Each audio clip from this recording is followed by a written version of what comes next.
Crossover. Oh, killer crossover. Just crossover. It just crossed him over and danced him. Another victim to the crossovers. Cross him up and sit him down.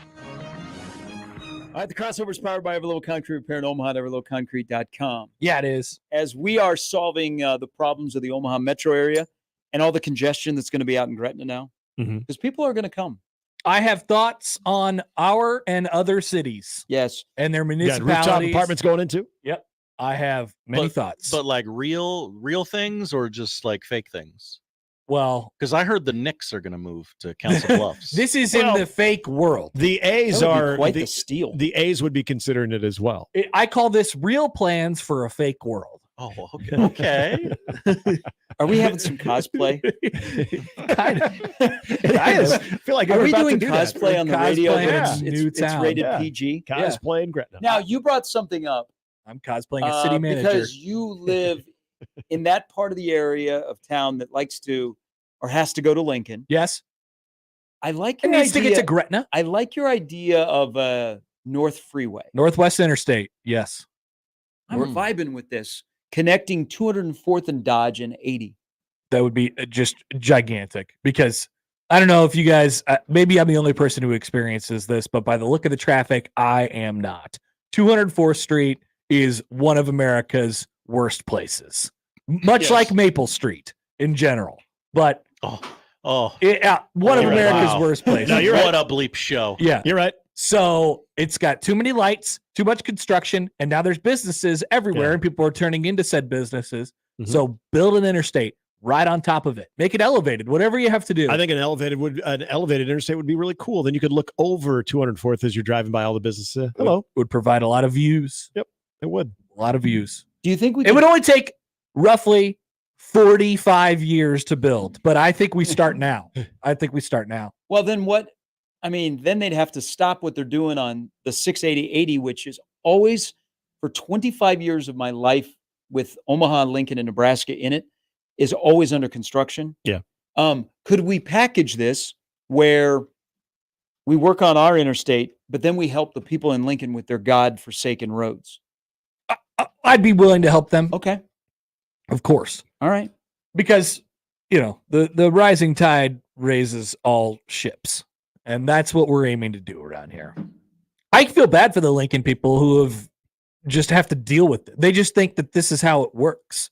All the roads are 2 lanes, and there's no turning lanes, and it doesn't make any sense. Leave Crime Town and come to Swim Town. It's a horrible, horrible place. Yeah, you don't have to live there. It's nothing about your town. It's we feel your pain because we have to drive on your roads. Definitely. Living in Lincoln for a period of time has given me an appreciation of what Omaha has built in terms of its lovely roads. But we could do more. We could always do more. I don't know how Bishop does it because it's not like Bishop lives like on 98th. He lives in South and can just Lincoln. go and hop on the interstate and get to Omaha.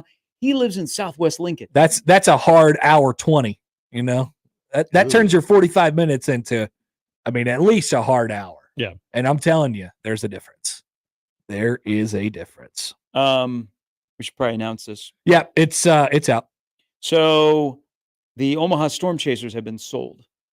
They have been sold with their current ownership, which features Gary Green, who will stay, by the way, as the owner of Union Omaha. Mm-hmm. Union Omaha and the Omaha Stormchasers are separating. Diamond Baseball Holdings is going to acquire the Omaha Stormchasers. So I was looking at them a little bit, and they own a lot of minor league baseball teams, I think including Omaha is their 36th. Yeah, including the Iowa Cubs, the St. Paul Paul Saints. They have a lot of stake in the minor league game. What So does this mean for me, the fan? I don't think it means much of anything. Well, a couple of things. One, again, Union Omaha and the Stormchasers are separating. Marty Cordero is still going to be involved in both because they have the stadium project. Well, that's actually the most important thing to me. So Union Omaha is going into Douglas County. The Stormchasers are going to stay at Warner Park. They're going to be in Sarpy County. Marty is staying. Yeah, the he's Stormchasers running are the show. staying. The relationship with the Royals is staying. It's just instead of Gary Green and his group owning the team, they have sold it to a organization. They used to be called Mandalay Bay, and they got into the minor league baseball business of buying teams. They don't all of a sudden come in and start cutting or moving teams. Yeah. They actually just try and enhance. So this actually may benefit the fan because, as you've known, Josh, and everybody else, Warner Park needs a little bit. Well, there's infrastructure there, right? There's stuff that they could support the Storm Chasers and I think, you have to work with your partner, Sarpy County, and Sarpy County's been great to the Storm Chasers and vice versa. But they need some things in Warner Park, and they need to replace the seats. That's a big thing. That might be a new ownership group may come in and do that. They've done it in other places where instead of going through the red tape of a county, they just come in and they spend money, and the next thing you know, you've got new seats or new concession stands. How does this with Diamond Baseball Holdings? How, if at all, can that impact what's around the stadium too? Like outside of the stadium? Like working with Sarpy County to where we get a B-dub? all of a sudden, all of a sudden there is, and I've talked to Marty about this before, and he's mentioned some frustration over it. Can I get really not having anything around the ballpark? A lot of all. Well, no, I B-dubs. Full question: can I get a B-dubs? Can I leave the ballpark in the 7th inning and go over and get some wings and watch games? Can I get a B-dubs? Do they got a Hooters?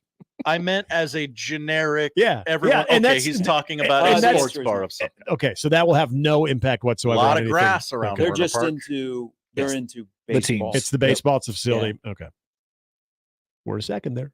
I thought maybe partners. But so they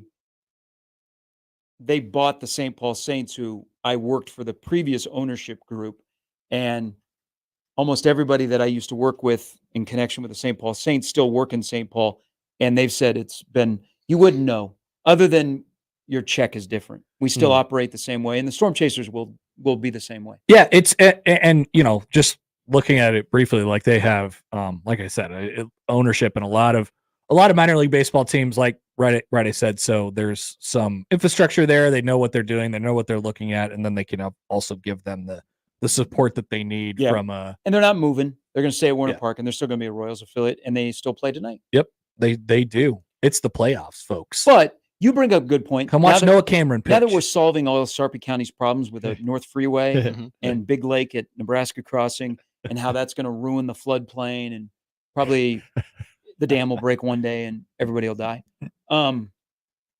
The across the street from Warner Park has been like the great mystery train of why is there not an entertainment district? Yes, there? What's going up? Now there's finally, like in the last 2 years, there are roads. Can I get a B-dub? They have just that. Give Josh his B-dubs already. I don't even like B-dubs. there's like a little apartment complex, and used to be some storefronts there. There's not like there used to be a pretty good pizza place in there, and that's gone. Yeah, so you're talking like on the other side of that lake. Yeah, not big. No, I'm talking like right. Like where you walk out of the ballpark and take a left. Yeah, but you're right. There used to be a pizza place, and now it is. It's not a pizza place.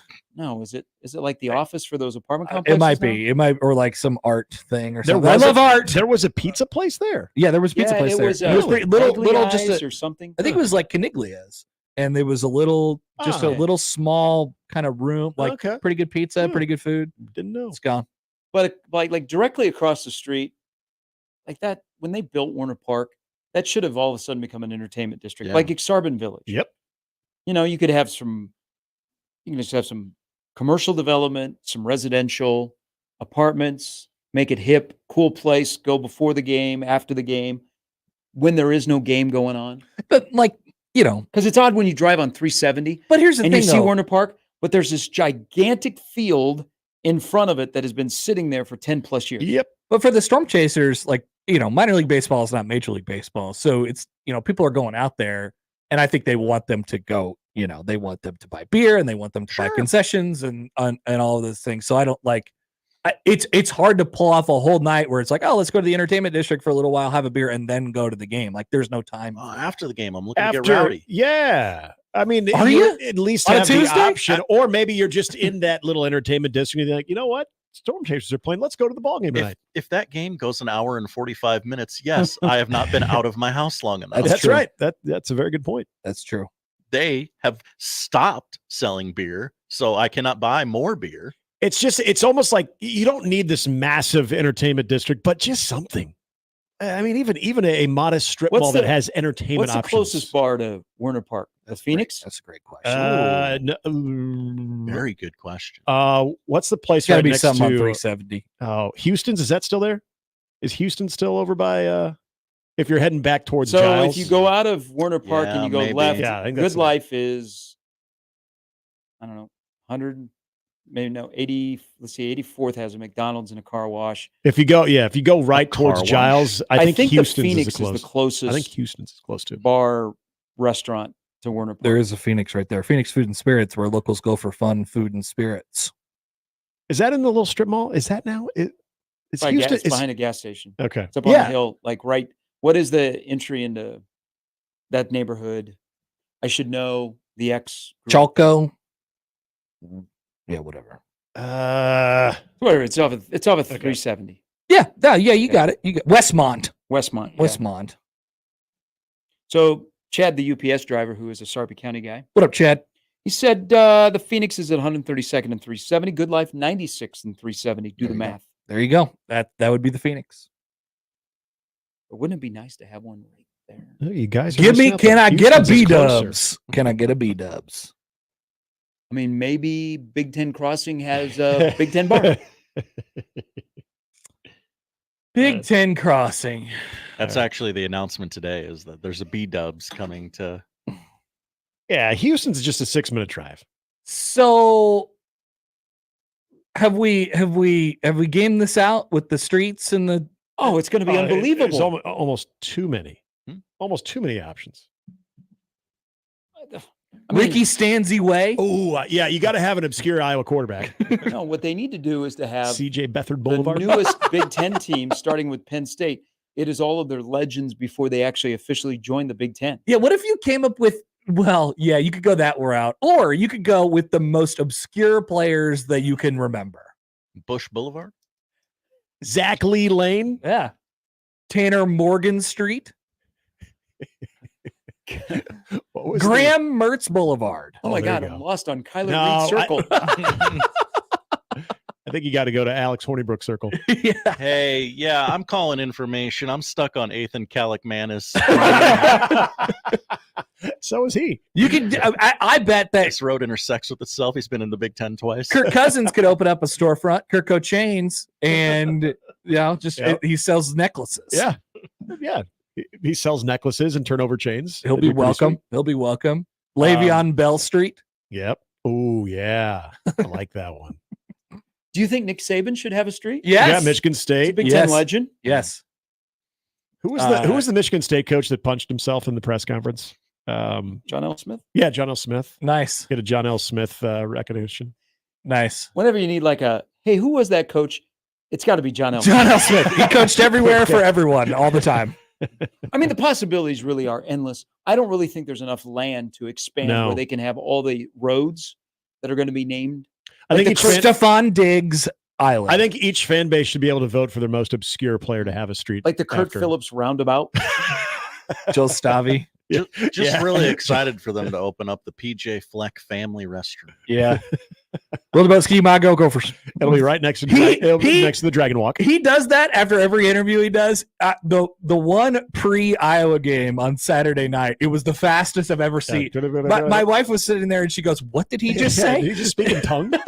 We're going to Ski My Gophers. What?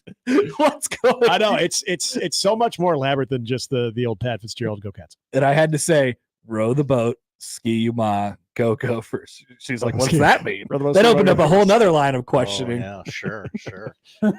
What is? Where do you want to start? Sky you what? Ski you ma. What's that mean?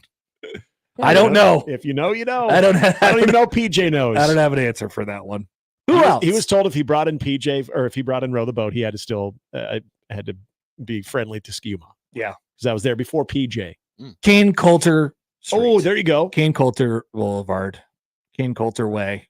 You got like a corresponding street with he now, and Trevor Simmons Pat because it's Fitzgerald. a when you are two-quarterback system. constructing King Coulter Way, is it a union job? I was waiting for that. The Shrek car wash, you know. He could do something with that. Shrek clap car wash. And then, will they have like you know it's coming?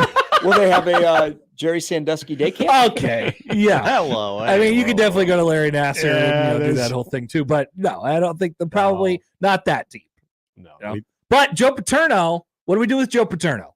Is he okay? I know he's not okay because he's dead. But is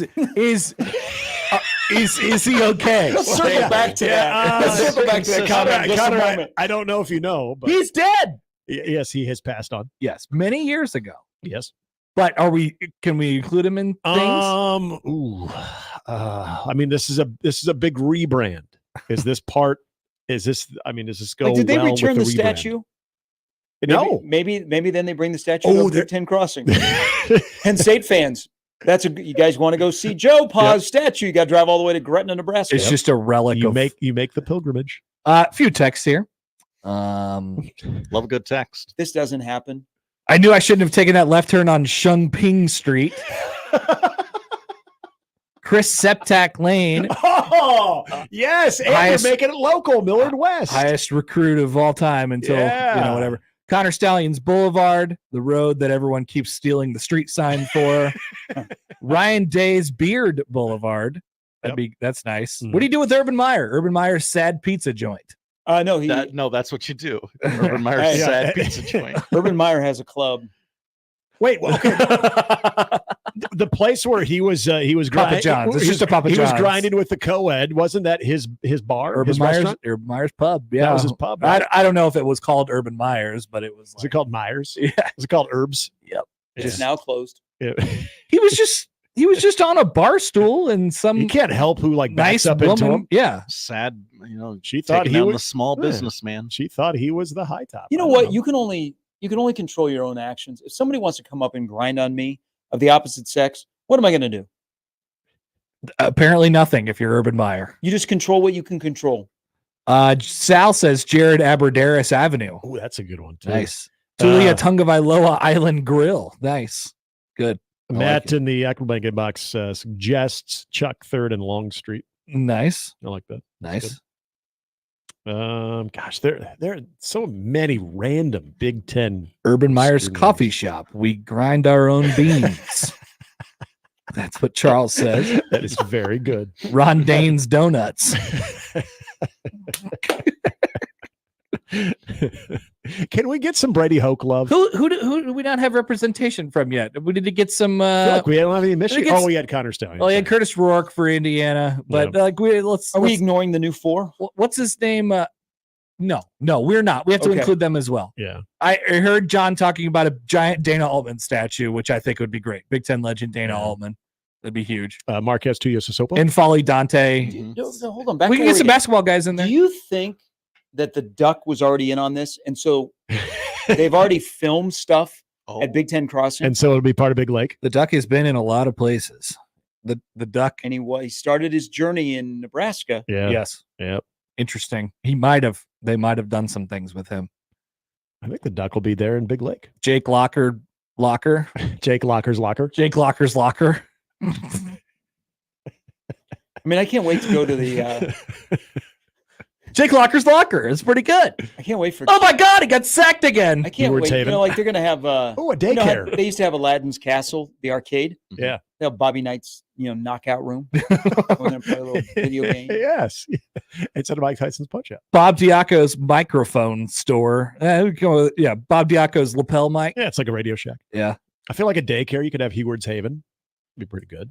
Uh, Brock or Damon. a sports clips that only gives out buzz cuts to white guys, and it's dedicated to Wisconsin basketball. Just called the flat top.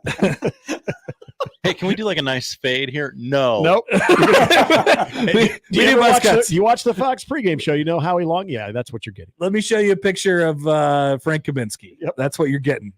Can I, and you can just name the haircuts after Wisconsin basketball players. Can I get a Bronson Koenig, Brusiewicz. please? Yeah, can I? No. Well, who was the guy with the red hair, the red curly hair Oh.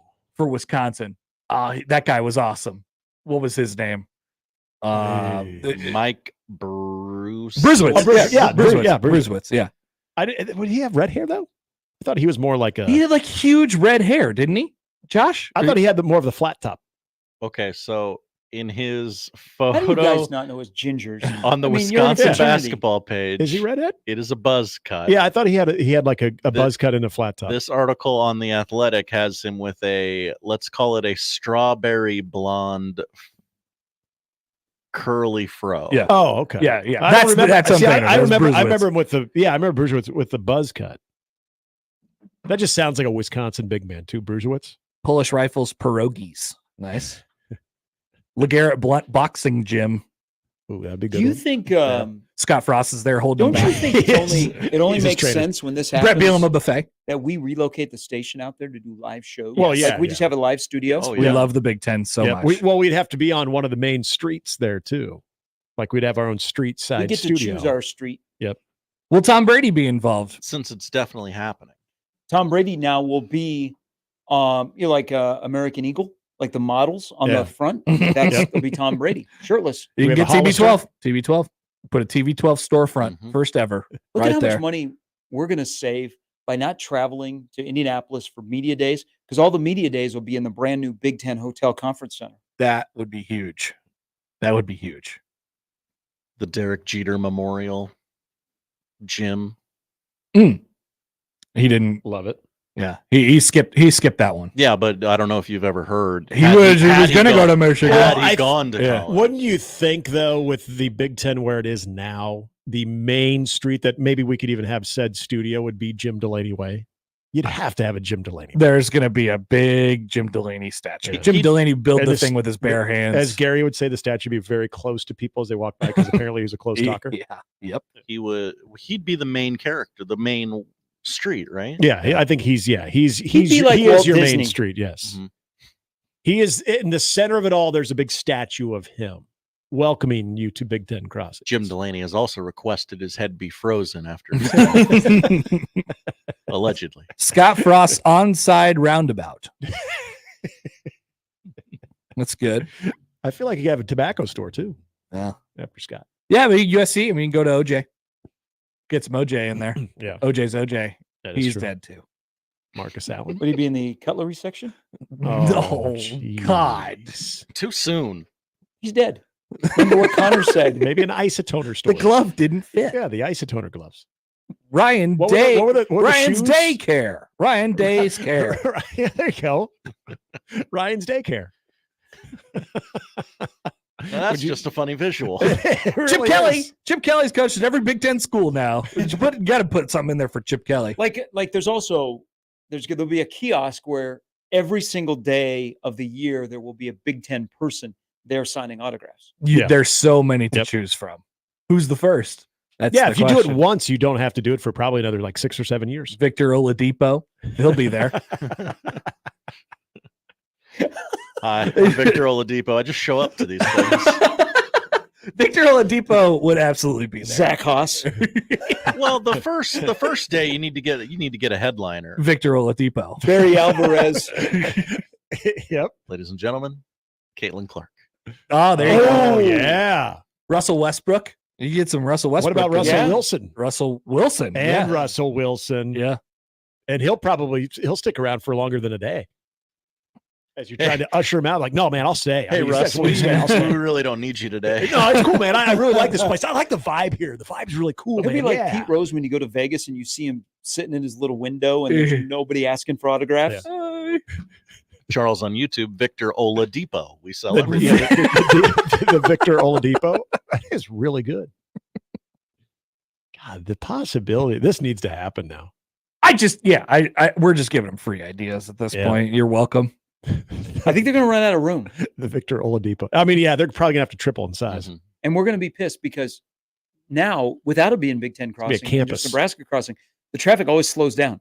Doesn't matter what time of the day, it always slows That's gonna down be worse right now. there. It slows down when people get off on Giles and Harrison, and come on. And then once you're past it, but then once you get to Gretna, there might be only a few cars. It always slows down, That's right. That's right. and that's going to be worse now. Oh, so you're now against this? You're Well, not- I mean, you got to think about things. We're going to have a bullet train.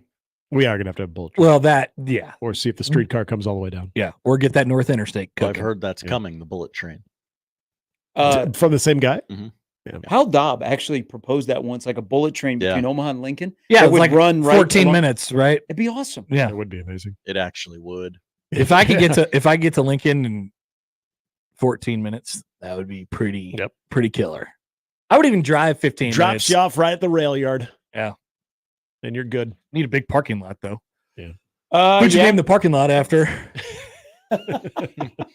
Andre Almeida. Well, it would have to be somebody that was really able to park the bus figuratively. Oh, Andre yeah. Almeida camped I out in see that it. lane all day long, baby. But look at now we've expanded. Now, wait a minute. Yeah, Zach Eady. He's not moving. Hey, at Big Ten Crossing, each like section of the parking lot will be named as well. Yeah. Like the Michael Finley. There you go. There's where you Yep. can get some stuff Yeah, going on. Okay. All right. I think I lost my car. What section did I park in? What section I park? That's how it is at the Mall of America. They Oh, have it you're- named yeah. after states or whatever. You're in Yeah. the Cody Green section. there. Oh, okay. Cool. Yeah, this is all set up for a major letdown. I know. I'm at the intersection of George Kittle. When today it's announced that they have a cease and desist letter that's been sent their Yeah. way. No, Well, no, he they've said it was spoken real. with the Big Ten offices. There's smart people there. Haven't you heard? They're just going to have to name it the Bio Crossing. I was in Lincoln this summer, and They'll reverse the colors and everything. across from our hotel was a place called like Big Ten Bar and Grill. Yeah, yeah. And there's- it was very clear that if anyone from the Big Ten conference drove by, they would be sued. It'd be over. immediately. Yeah. But no one ever had. it originated in Columbus. Now they have one in Lincoln as well. Oh, okay. Yeah, it's the Big Ten Bar It's and Grill. it's How do right they across keep street getting from away Embassy with this? Suites. Is it Big One? It's Rosie's. It's Big 1-0. No. No, Really? It looks It's- like you expect to walk in there and Dave Resnick is going to be doing his show at 11 o'clock. Wow, they must have had some sort of correspondence with the offices. Yes. It is Big 1-0 Sports Bar. Okay, there you go. Then they can do it. Yeah, yeah. Then it's they can big. do Oh, it. I'm sorry. Yeah, it's big, and then yeah. As long as you do Big So, 1-0. number 10. So this is what Nebraska Crossing is going to be. Oh, Big 1-0. Oh, so they're actually partnering with the couple in Columbus, not Tony Petiti. Good question for people that might care about this. I don't. Husker Fast writes in. Does Big Ten Crossing get to show up on the Big Ten Maps commercial? Yeah, well, I that's, don't care. So what we suggest is, you know how it's outdated with the balloons, even though we had the balloons for Colorado. They show the balloons in Lincoln. Now you'll have the water tower pop up with the Big Ten logo. Because obviously the Nebraska Crossings water tower will change into the Big Ten logo, will it not? Oh, here's a good one. It would have to. Well, Terrell Pryor's tattoo parlor. Bam. So instead of like trademark And you could also buy things- jerseys there. Yeah. Terrell Pryor's tattoo parlor and jersey store. And jersey sales. So this is going to be like Scarlet Featuring and- Jim Tressel. Scarlet and Cream Corner, Maize Yep. and Blue Boulevard. Oh, yeah. Oh, it probably will. You're right. You see- It'll have fight songs. This is going to be the Kroger brand Big Yeah. Ten. Remember when it was You got to nice go more and- shopping specific than Remember when it that. was nice and Yeah. simple out Hail there, to and the there was a victor. local at one end. And Yeah. you'd go to the Nike, Yeah. Adidas. Yeah, those were the days. Yeah. Those are the Yeah. days. My mom would always drag me to Mikasa. Now you can Get get plates. team specific Yetis at the Yeti store, so they would just have all Big Ten teams. Yeah. I mean that's a no brainer. Mhm. Can you get Iowa there? I know you can get Nebraska. I think you get the Chiefs, Nebraska. I feel like there's probably another college team you can get there. I would hope that you can get Yeah. Iowa. It's Yeah. Big Ten Crossing. Well, with Big Ten Cross, you'll get all 18. But right now, currently, I think you might be able to go. What about when Notre Dame joins the conference? Oh, so there was a good suggestion from Chris Schmidt who said there's just a vacant shop there For Notre Dame? for Notre Dame. So it hasn't been occupied, but it just says for lease. But in a really small fine print, it says On the future- TVs, fu- just future- Rudy all the time. it says future side of Notre Dame. Yeah, People are yelling at the TV. He was offside. he's offsides. I mean, people are going to come. I don't know if Gretna's ready for this. Their property taxes are already high. I mean, the farmers are trying to hold on to their land. What do you mean by people are going to come? I don't like be more people than normally would. Oh yeah, People will totally. flood. If you build it, they will come. Well, Especially it's if you- already built. yeah, It's just what it is. Did you Rename. see the lines this weekend? But For you the do Lego the store? value. Yeah. I mean, the Lego store now has. You can get stadium logos. You can get you can buy a Lego of Memorial Stadium. Yeah, I heard Ohio about this State. Lego thing. Legos? When was the last time you did Legos? Never. I never so have I cared used to about do Legos all Legos. the Josh, time. Josh, I've never cared about Legos. Don't look at the camera like that. Hey, Never cared about Legos. Never played with a So- Lego. Never even seen a Oh, the Lego. Tom Brady inflatable ball store. Okay, good one, Matt. I like that. So, somewhere in this world, I have a box of old baseball cards that are worth thousands. I also have old Legos that are collectible items. I had not been in the Lego game until about a year ago, and the Star Wars, where you can do the Death Star or the Millennium Falcon. Oh, I know. You take a can do- loan out. Yeah, I went to buy them because someone's like, "Hey, I really like this for my birthday." I was like, "Okay, hey, no problem." I was thinking, "Hey, I'll spend like $100." No, it's like $600 for Legos. Yeah, it's I a big don't- deal. Yeah, I don't know what's going on in the Lego game. I don't know. People like Legos. They do. People like Legos. They like collecting them. I don't know Uh, how much they like playing with them. So what you're saying is you will not be taking your daughter to Legoland in Carlsbad, California? She won't care about Legos. How do you know? I just know. You have a lot of rules for a kid that doesn't even There's know. no rules. I'm going to let Right her and do left. whatever she wants, but I'm just projecting that she won't care about Legos. It's a projection. Sometimes, kids are different from their parents. Rarely. I'm not a Lego guy. I'm not a Lego guy, but my son likes Legos, man. Yeah. Something about just putting those things together What if and she then throwing them becomes all over a the place. world famous architect, and it was because she learned to build stuff with Yeah. Legos, and you blocked her? Yeah, I feel like future engineers really probably liked Legos growing up. Probably. Yeah. I'd feel bad about that. City managers. But we don't get to see the future. You know? Name one living, active, world famous architect. Yeah, that's right. Art Vandelay. HDR? Ted Mosby. Ted, there you go. And I know Art Good Vandelay wasn't a recall. real The person. Mosbius Designs. But I mean, they're out there, Josh. Is I am they're Petty out there. still They working? kinda- Nope, he's dead. They blend into the back. Like, A good one would, right? Yeah. yeah, like HDR. Everybody knows HDR, and it's not just one person. What was the name of Matt Dillon's character in Something About Mary? Pat Healy? Yeah, Pat Healy. He built the Celento Caliente Towers. Kenneth says that the Lego gene skips a generation, apparently. Okay. So It's like balding. my daughter is due for Legos loving. Legos and a lot of hair. It's good. I don't know if my parents or her parents Now- enjoyed Legos. Now, you might, I mean, I don't want to reveal anything about you, but you might have a fear that she would eat the Lego. So that's maybe what you're looking at. Oh yeah, you got to go Duplo until they're about 3 or 4, depending on maturity level. It's amazing right now. Like, she doesn't really do anything, so she doesn't need any like toys or, my house is just like the same. There's just a baby there now, but eventually she'll like to, like look at stuff and play with stuff. We'll see what she enjoys. Right now she just really likes the curtains. She just really looks at those curtains all day long. She's like, wow, look at those. That's what she does. We sit her by the back on the thing, and she just looks at the curtains. She That's loves good. the curtains. That's a good thing. Is that a bad sign? Does that No. mean she's gonna like Legos? No, she might be into like interior design. Yeah, Maybe. Could make a living that way. She which I might think be- her mother would appreciate. For sure. Yeah. Certainly. Or she might be preparing herself for a very boring life. When curtains. What are you bring joy. interested in? Nothing. I just like curtains. Curtains. Do you have any curtains? I'm literally looking at the paint dry. From a very young age, I knew that I liked curtains. All right. Have a good show. Okay. All right. See you tonight. I will see you tonight at Warner Park. Baseball. Playoff baseball. Playoff Might be baseball. the only playoff baseball we get in the Hey, whoa! You brought in positive 300-mile vibes. radius. Now you're, jeez, you came in so positive. I'm not positive. I'm ready to Are be you ready to be hurt? hurt. Okay, good. Yes. That's ready fine. to be hurt. That's all. Put yourself out there. Maybe the Stormchasers can just, make it so the pain isn't so bad.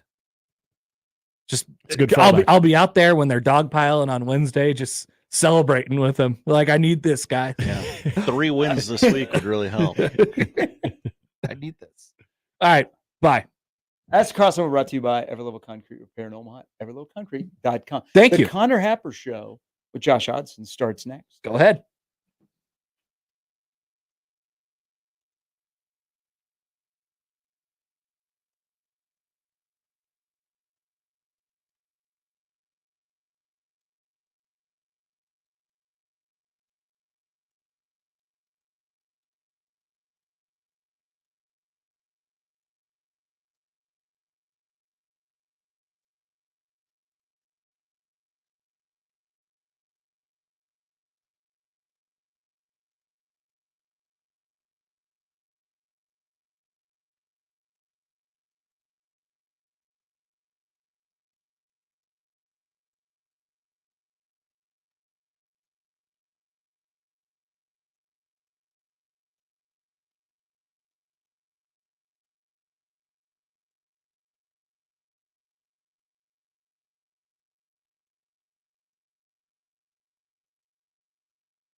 It's the Connor Happer Show. Are we sure we want to do this? Could you, make an announcement that we're ready? It's the Connor Happer Show on 1620, The Zone. All right, welcome in. Happy Tuesday. Tuesday. What did that guy say? Big time players, big time plays. Tuesday. Remember that guy? No. That's the guy from Twitch, the sketch. That guy. Remember him? Sketch. He was the Tuesday. He was the big guy from he was the big guy right before Hawk Tula Girl took over his spot. The big viral guy. It should have been my podcast. Remember that week where everybody was saying Tuesday? I don't. I do. I remember it well. So welcome to the show. It's Tuesday. It's the Connor Happer Show, 1620 The Zone, 1620thezone.com. Connor Happer, Josh Hodson with you. Today, we'll talk about some NFL from last night. In NFL reaction, overreaction, a lot of people on the Jaden Daniels train. Josh, we'll have to go back and find the clip of me right before the season saying, "Hey, look at me. You want to know the bust in this class? I found him. It's Jaden Daniels." Oh, okay. Is it too early to decide? I hope it is, because if last night is any indication what his NFL career is going to be, I would be incredibly wrong. Oh no, Connor, you're fine. Now the book's out on him. Okay. And he'll All right. The league will adjust. They're going to figure out how he throws those passes 1,000,000 feet into the air and drops them in the bucket to Terry McLaurin. Yeah. Okay, that's good. You got to remember, Connor, I understand new ownership, but he is a commander. He is a member of the Washington football team. He's a football commander. They will ruin him at some point. All right, excited. Can't wait for that to be the case. But people are asking I think Bears fans are asking many questions about themselves today. Oh, and they probably should be. All right, so we'll discuss both of those things and more coming up in Reaction Overreaction. Allan Bell will join to talk some NFL in the 11 o'clock hour, and Jacob Bigelow will come up at 1. That is the lineup powered by the referees at John Higgins Weather Guard. Want to hear from you guys? 402-951-1620 on the 42 Degrees of Source hotline. You can call or text that number. Tweet at Happer Show, at Connor Happer on the J-Tech Construction Zone Twitter feed. Birds on my timeline. Call it Twitter. You can email Connor or Josh O at 1620thezone.com on the Equitable Bank Zone inbox. So we say good morning to the YouTube chat, which is awfully lively today. It's popping. It is. You could join us on 1620 The Zone TV on YouTube or at zonetv.live. A few poll questions up for you already this morning. Those are popping too. Coming from the crossover. Yeah, many people have takes. Is 204th Street one of America's worst places? Direct quote from you. Can I get a B-dubs? And remember that week where everyone was saying Tuesday. Gary Sharp tweets into the show. Hi, Gary. At producer_Josh. What's up, brother? Special teams, special plays, special players, Tuesday. Remember that? I do remember the special. I forgot about the what's up, brother part. Yeah, everybody was saying what's up, brother. Well, I knew what's up, brother, and I knew the special teams, special players. I didn't know he had a third catchphrase. I think he says them all just right back to back to back. That's a very productive 15 minutes. He just rips them off. We got a tweet already from Jake who wants to just fire off into some Huskers stuff. Oh, we'll get there. Will Rule be hiring Zach Taylor to come back as GA and help out with the quarterbacks? Oh, he's gonna be the fall guy for all this, isn't he? This might finally be the year that they've been trying. They've been trying to run him out of town. Even like before that Super Bowl. And then immediately after that Super Bowl, it was like, this guy can't stay here anymore. This guy is bad. So I don't know. Maybe he's Nebraska's newest GA next year. Yikes. I don't know if he'd be a GA, be like an analyst or something like that. I mean, hey, they weren't that bad on offense. No. They weren't that bad on offense. Now, came to Brett, speaking of the Huskers, talking a lot. Ooh. So much talking. And so when you're talking and then you get beat a time or two. Yeah, it doesn't doesn't sit well with you the next day. So I got this thing in the back of my head where I remember that very early into the baseball season, we said, well, no chance in hell the Astros will be worth a darn at the end of the season. And here they are in the same place the Astros always are. Thanks, Mariners. Yeah. You had a chance. So I don't want to completely bury the Cincinnati Bengals, but 0-3 is usually pretty tough to come back yeah, from. feels Going off of historical precedent. yeah, Usually pretty tough to come back from. it feels pretty safe, but I'm still scared. Elsewhere on the show today, we had a day, it felt like it was June yesterday. Conference realignment. Conference realignment was happening yesterday. Who realigned where and who aligned? Turns out a quarter of the AAC aligned with itself. Solidarity, brother. What about Gonzaga to the Pac-12? I've only seen one person reporting this, but he seems sure about it. He's a good man. Do we trust Brett McMurphy? Friend of the show, Brett McMurphy. Oh, we'll talk about that a little bit later on. But Utah State's going to the fancy new Pac-12, which is just the Mountain West plus Oregon State and Washington State. Yeah. UNLV is exploring. I have a couple Matt Rule videos I want to get to from yesterday. We're going to end up talking about mental stuff again. Mental stuff. You got mental problems, You got man. mental problems, man. NFL quarterback play remains very questionable from week 3 in the NFL. That's a polite way of putting it. Questionable. They're not letting their quarterbacks throw. You know, Mel Kiper had some insane things to say last week. Well, too high safety. Can't do too high safety. That was crazy. All right. He's insane. They should be thrown in Guantanamo for having a too high safety. That was really good. That was really good, Josh. It was. My close personal friend, Frank Caliendo's been helping me. He taught you that one? He had some insane things to say, and I'm very angry at him for saying these things. However, he brings up the point is that he brings up is quarterbacks are not bombing the ball anymore. We want to see bombs. Yeah. Down the field. Entertain me. We're not throwing it down the field anymore. Quarterbacks are just throwing it 3 yards. You dink and dunk on the football field. I'm going to dink and dunk through that channel guide. Nice.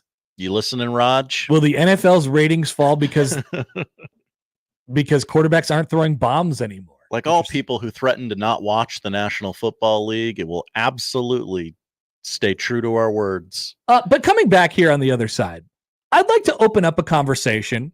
I'd like you to have an open mind about Friday night football.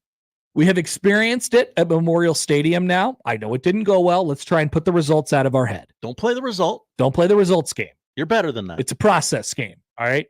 So we got some news yesterday about how many people watched said game. And it was... Did the high schoolers, there were nobody at home watching TV, right? I the high schoolers probably count it would have been another million, probably million high schoolers who were playing high school football and their parents who didn't watch. So that's just earnings potential.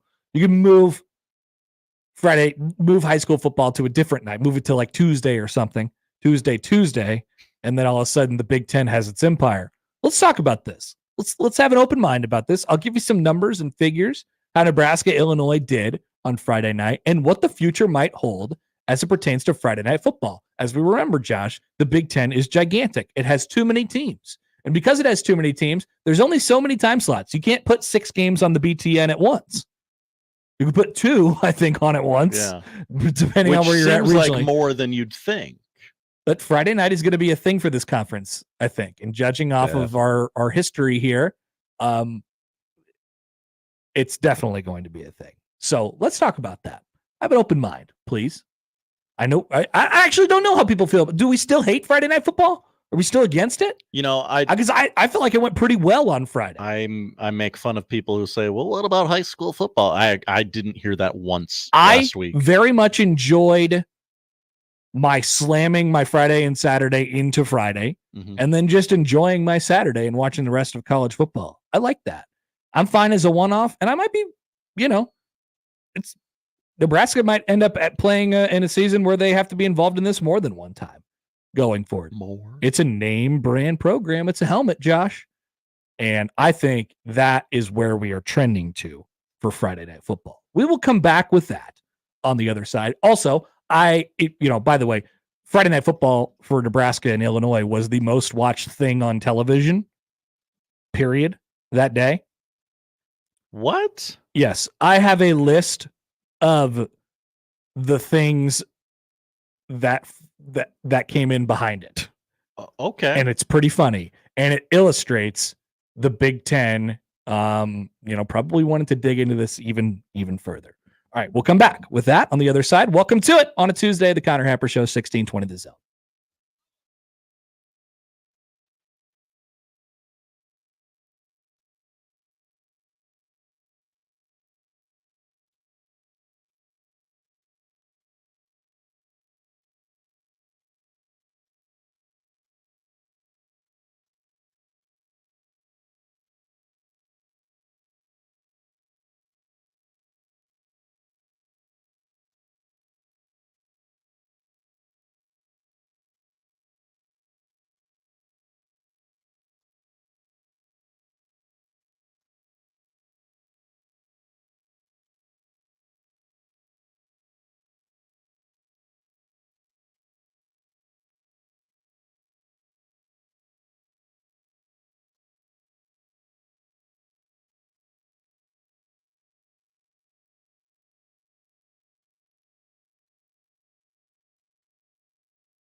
let's get back to the Connor Happer Show on 1620 The Zone. Here comes the clown.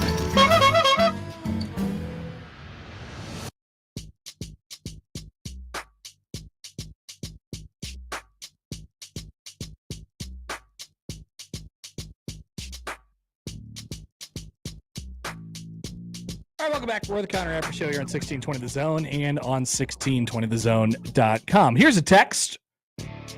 First of all, let's get to this text from Pedro from before. Hi, Pedro. Hi, guys. Connor, I heard Taylor Swift just looked at the curtains for the first 2 years of her life and then started to sing about her parents. You never know. And then hooked up with a rather portly fellow. Well, she's had many boyfriends over the years.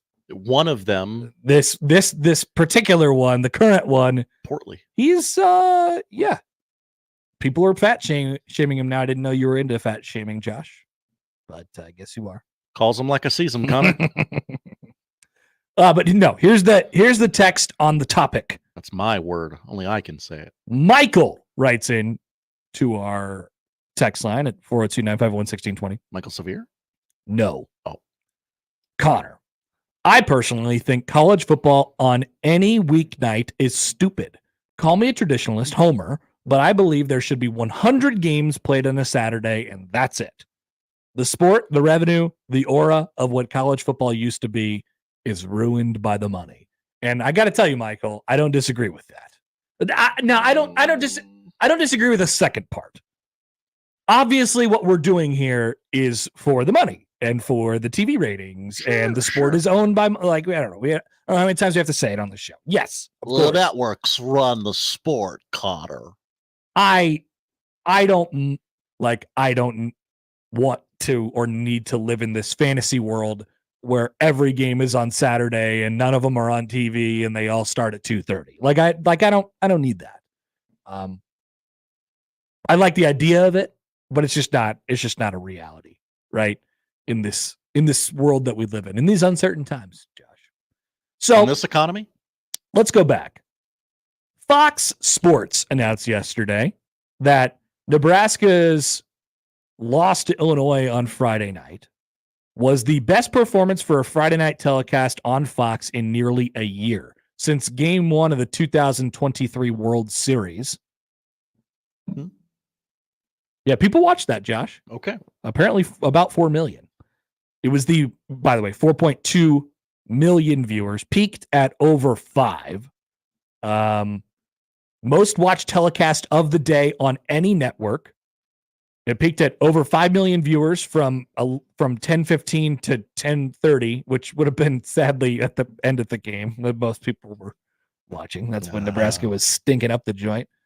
Up 63% over last week's inaugural Fox College Football Friday matchup, which was 2.5 million viewers, and up 81% over last September's regular Friday night programming average, which would have been, as Josh well knows, Friday Night SmackDown.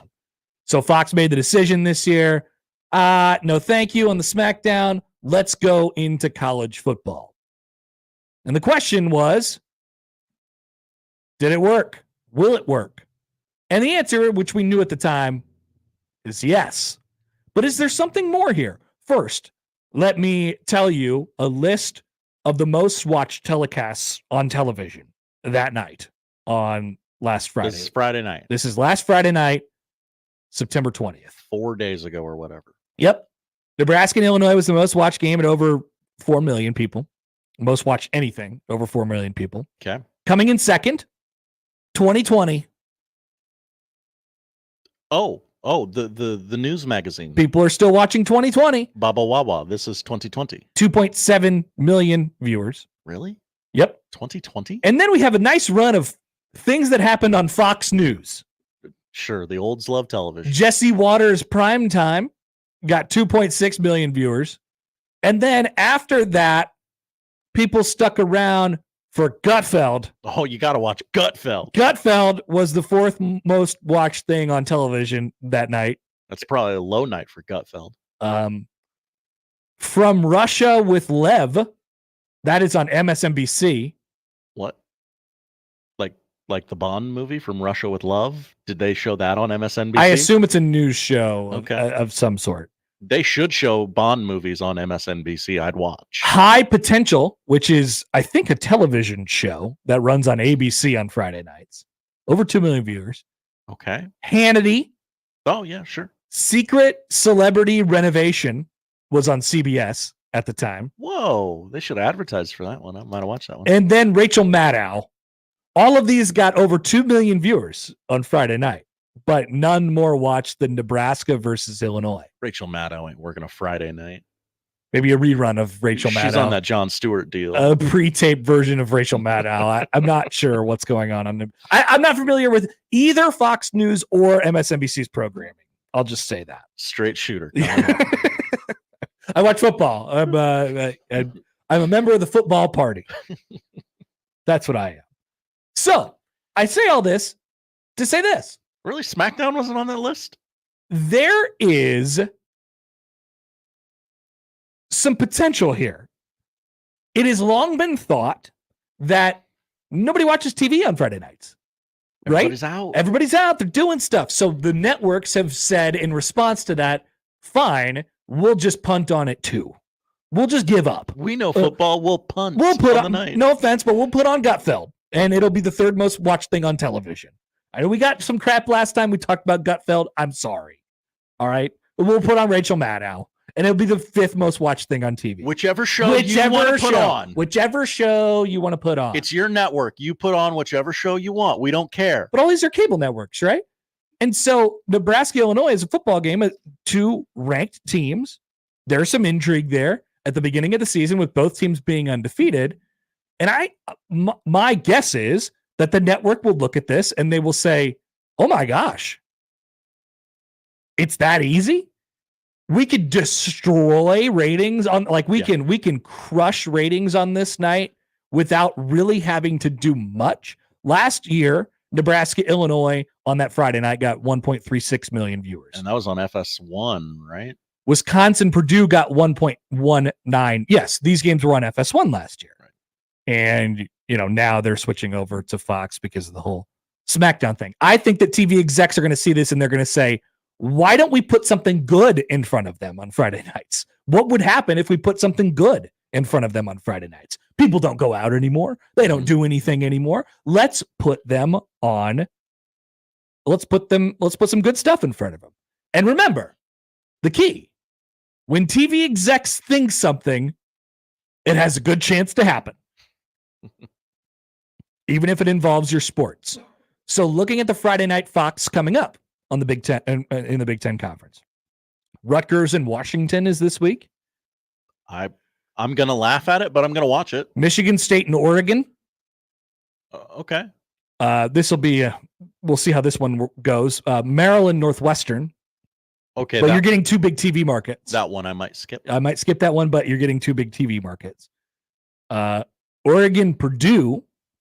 And then the last Friday night Fox game this year will be the 10 o'clock Central kickoff between Rutgers and USC. Sicko action. That is disgusting. So I don't know. They might be punting on that one too. So I was reading John Oran today, who's big on the TV ratings thing. He is a TV ratings guy. He is a giant TV ratings guy, and he works for a thing called Puck now. I don't know if it's a hockey website or the what. guy who got kicked off the Real World. It's Puck, Puck, like a hockey puck. Yeah, like the guy who got kicked off the Real World. I don't know what that means. I had to sign up to get a free article, and I got it. All right. Whoa, you did? Yeah, I got a free article. One free article a month. That's about what I read from Mr. Orient. Okay. This is the first time I've ever been to Puck, to be honest with you. So he caught up with our guy who was on the television show with Klatt this summer, Mr. Sperry's and Khakis, Mr. Mulvihill. Oh, yeah. Remember him? Yeah. And he had all those things to say about the draft, and it was super intriguing. That guy never returned my email. Sad. That is very sad. So let me read you a couple pieces of this. When programming their schedules, sports TV executives tend to adhere to certain truisms. 5 years ago, for example, everyone around college football clamored for primetime Saturday night windows where all the networks would put their best college football games. In 2019, Fox turned that strategy on its head and started moving its most competitive games into now known as Big Noon Saturday. Mike Mulvihill, Fox Sports' top research executive, was among those who pushed for the move, arguing that Fox's best game would perform better against less competition in the noon window rather than against the network's best games in primetime. And guess what? Mr. Mulvihill, Sperry's and Khakis was right. Absolutely. He was incredibly correct. As much as I dislike the idea that Big Noon is the biggest game of the week in the conference because of the time, I still think it's ingrained in my DNA that I think big college football games should be played at night. And to be quite honest with you, it still feels bigger when they're played at night. But there is an opportunity for ratings. It's better than game day ending and you're like, okay, we send you to West Lafayette where it's Bowling Green and Purdue. Yeah, there's a good game on right away, right out of the gate. Mulvihill based that Big Noon strategy on more than a hunch. After all, more viewers watch the NFL on Sunday afternoons than in primetime, so why wouldn't the same hold true for college? Plus, noon kickoffs have always been a hallmark of the Big Ten Conference, which seeded many of Fox's games. Mulvihill and Fox decided to use a similar strategy this year in another traditional scheduling dead zone. Networks execs may be some of the only people in the industrialized world who do not TGIF, since Friday night TV viewing is typically so sparse. But Fox has started putting competitive top 25 teams in the slot, previously occupied by WWE SmackDown, and has already seen a significant jump in viewership for the first two games. Last week, Nebraska, Illinois got 4.2 million viewers, the most watched TV program on that day, despite the fact that neither team has been competitive in recent years. That was an editorial note. John. Feels like a shot. Mr. Puck. I mean, not wrong. They do say this. Oh. Nebraska starting quarterback Dylan Raiola looks strikingly similar to Patrick Mahomes. Really?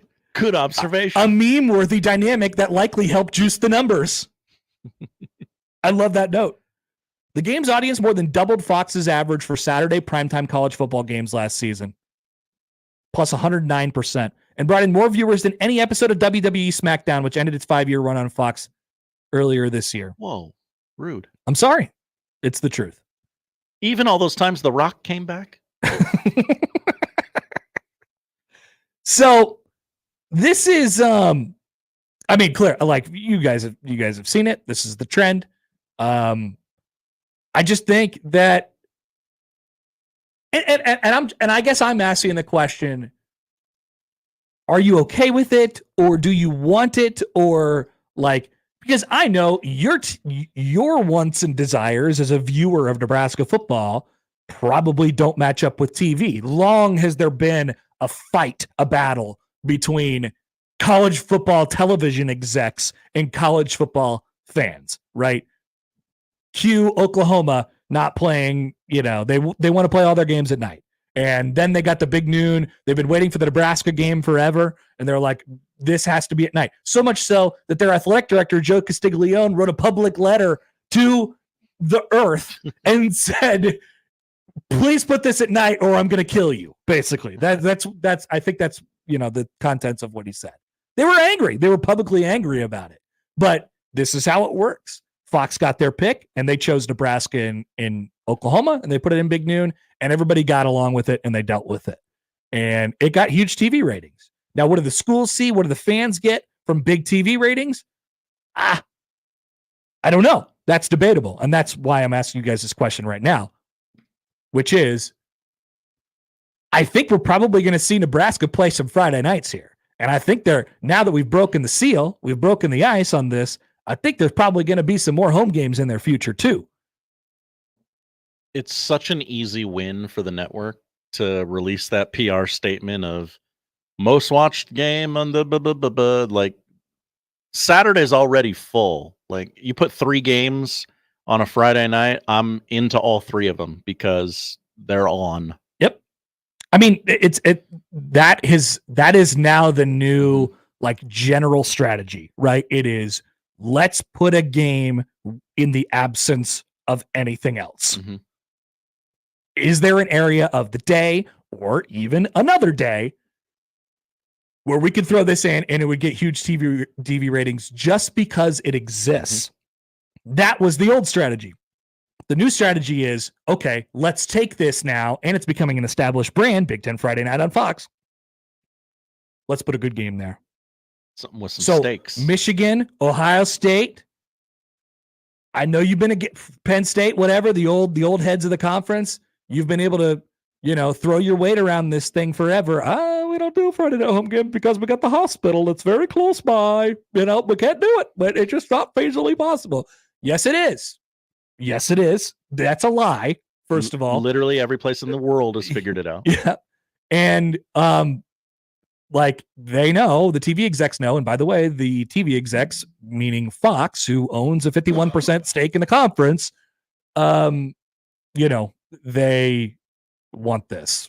And so you're going to start to see, and there's so many big brands in the Big Ten, you're going to start to see big brands on Big Ten Friday night.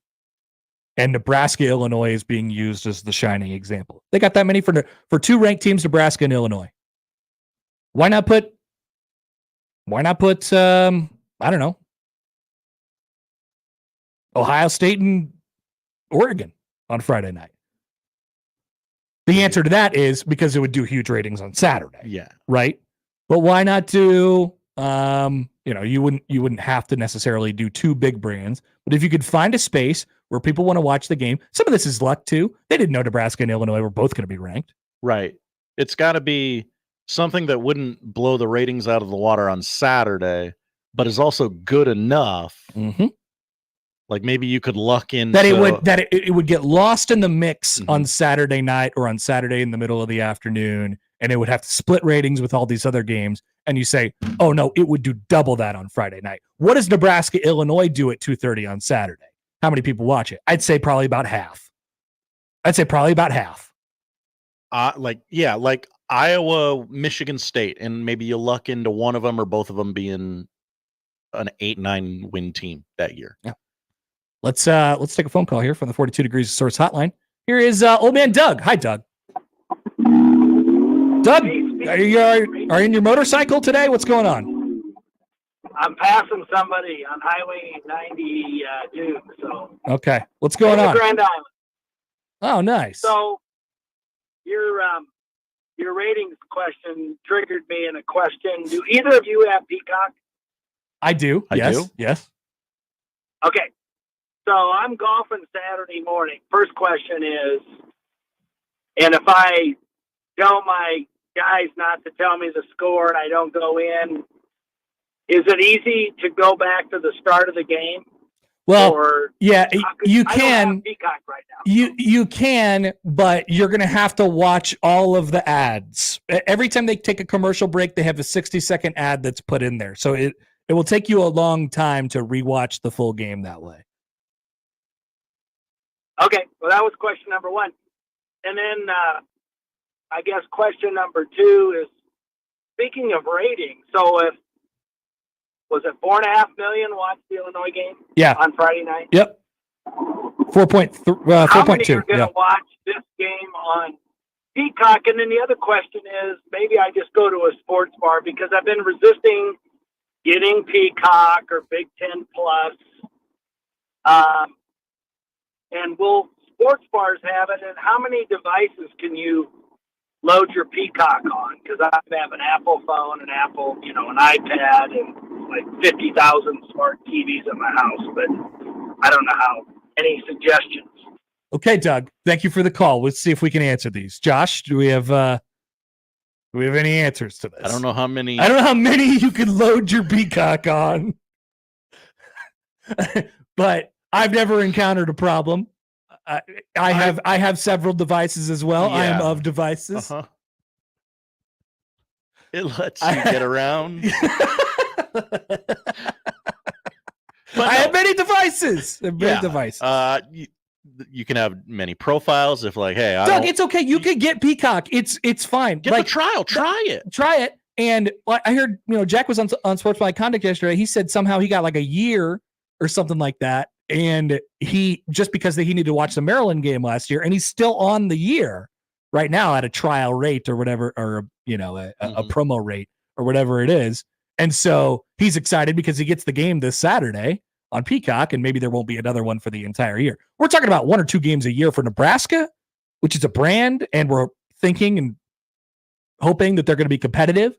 They're not going to be on Peacock very much because that's on Saturday. Ohio State's on Peacock this weekend as well.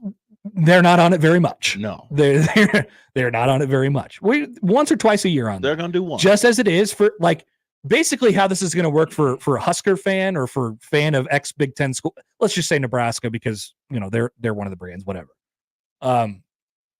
You're probably going to have. I mean, Nebraska's already played a game on Big Ten Saturday night on NBC. They are going to do a CBS game later. They are going to have a big noon game at some point this year for sure. They've had a BTN game. They've had a Fox Friday night game. They're going to have you're going to have 12 games in a year, and you're going to play on probably 7 different times and channels because those are the options for you, depending on what you're like in any individual week. Sky writes in. Hi, Sky. 1620, the Peacock Tech support line. Did we answer the question? He had a question about ratings, like how many people are going to watch a game on Peacock. I'm trying to find I don't know what highest rated Peacock game or whatever. I could pull it up. You would have to give me a second. Audience of 231,000 across Peacock and NB Sports Digital. So this past week, the game on this is 9/14. I don't see any Peacock games hitting the top. Maybe there wasn't a Peacock game that week. I don't know. Is there any Peacock exclusives week 0, week 1? I don't know. I think his other question was, should I just go to a bar instead? Well, I mean, yeah, they'll have it there. Yeah, they'll definitely have it there. It might be very, very crowded because there's other people. No, Doug, get Peacock. It's fine. In your situation, Doug, who don't want to get Peacock. What is it, like $8 or something? Yeah. Yeah. I mean, I don't find myself using it that much. My wife watches some TV stuff on there. But it's nice to. Old man Doug, you can watch. It's nice to be there. Every wrestling pay-per-view ever. There you go. You want to watch SummerSlam 1989? It's there. You want to watch WrestleMania 13? It's there. Yeah. Now people are just writing in. Say, Doug, just get the Peacock. It's okay. How do I load my Peacock? However you want, as long as it's consensual. Many people also saying, hey, it's like $8, $9, $10 for Peacock. You go to a bar, you're going to be spending 40, 50, 60 bucks. Yeah, I know. Yeah. Yeah, you could just get the Peacock. That would be my advice. That'd be my advice. But this seems like a principled stance from Doug. Right. Which old man Doug finds himself in these situations a time or two. Yes. He's had some principled stances before. Anyway, back to the main question. Friday night. It's going to happen. Yeah. Get used to it. This ain't going nowhere. Lee writes in. Hi, Lee. TV executives know. I watch more Korean baseball at 7 a.m. because it was on. I never knew I wanted that until I got it. Yep. I was up at 7 a.m. I needed something to watch on TV. Oh, crap. There's live sports on. Time for Korean baseball. Boog Shambi sitting in a closet calling Korean baseball at 7 in the morning. It's on. A satellite? Hell yeah. It's on. Go so, Samsung Lions. There's been this trial period of like, all right, we have these games. Let's put the crap one on Friday night and see how many people watch it. And it got some good response. And then they ran themselves into a good one this past week. And I think this will be used as a pretty good example to the Big Ten to say, look, people are you're about brand exposure, right? It helps your university. It helps your school when more people watch you on television. Obviously it helps us and it helps your payout deal for your media deal with the conference. This is a mutually beneficial thing. Sorry, Ohio State, you're going on Friday night this week. Imagine how many people would watch Ohio State and Nebraska on a Friday night. Oh, a lot more than Nebraska. I mean, that would be a big game. It would probably do better numbers than Big Noon, depending on what was going on. It would do better. Now, once again, am I against the principle of it? Kind of, but I'm telling you that this is how it's going to go. that toothpaste is out of the tube, Yeah. so to speak. Exactly. All right. I want to get to your thoughts on the other side. We'll come back. Allan Bell will join us coming up shortly as well. It is the Connor Happer Show on 1620 The Zone.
I got the email at 10 o'clock.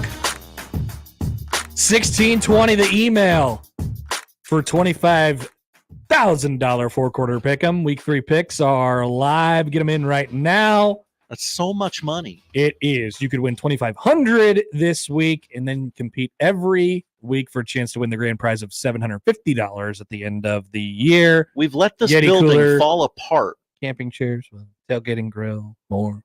We've let this building fall apart so that we can give you money. That's right. Yeah, we're all the money we could have used to build a new studio and get an FM signal, we're putting into this to just give it to you. Yeah. I think that's right. Not all heroes wear capes. So this has been I assume this has been announced this morning, so we're free to announce it here. Congrats to Chip in Omaha. Hell yeah, Chip. He was our winner for week number 2. Nobody guessed all 10 right, so Chip was first in at 9.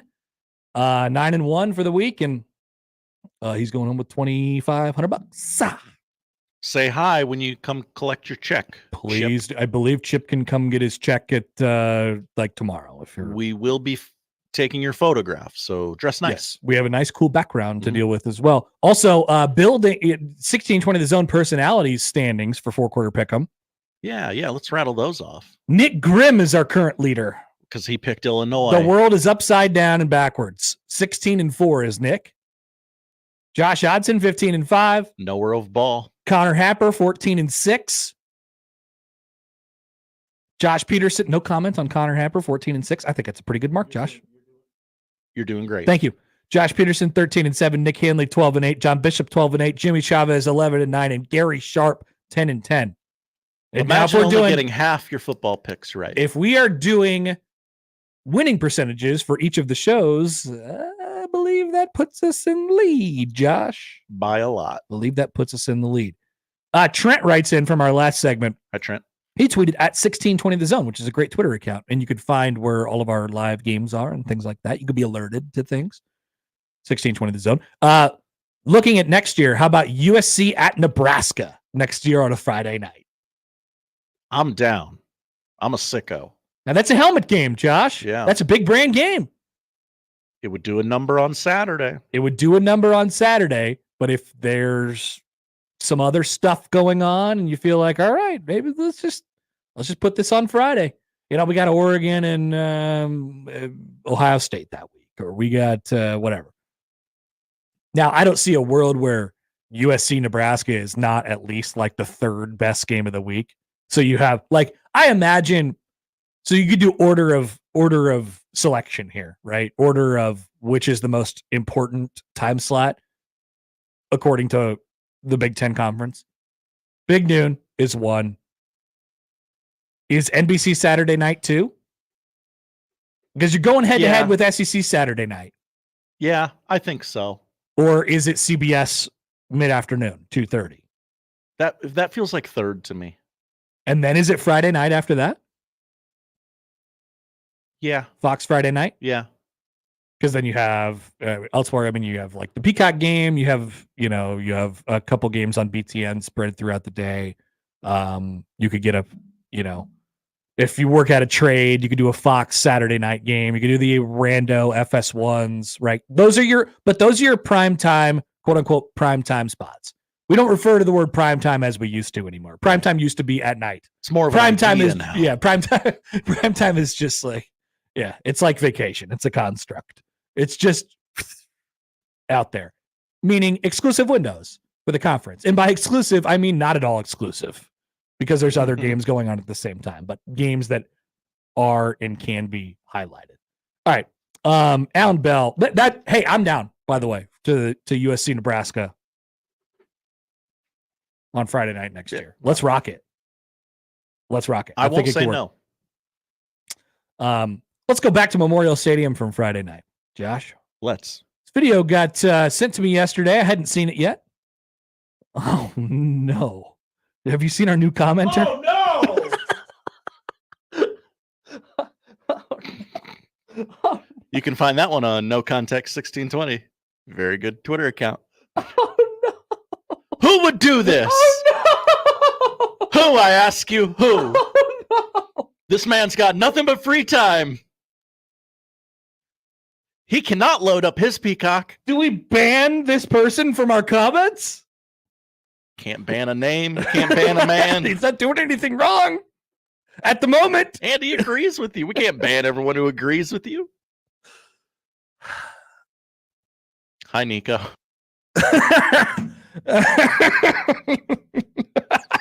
People are welcoming our new commenter into the chat. All right, Memorial Stadium. Nico Jenkins higher Q rating than other people in our chat right now, which is amazing. All right, this is GBR. He said.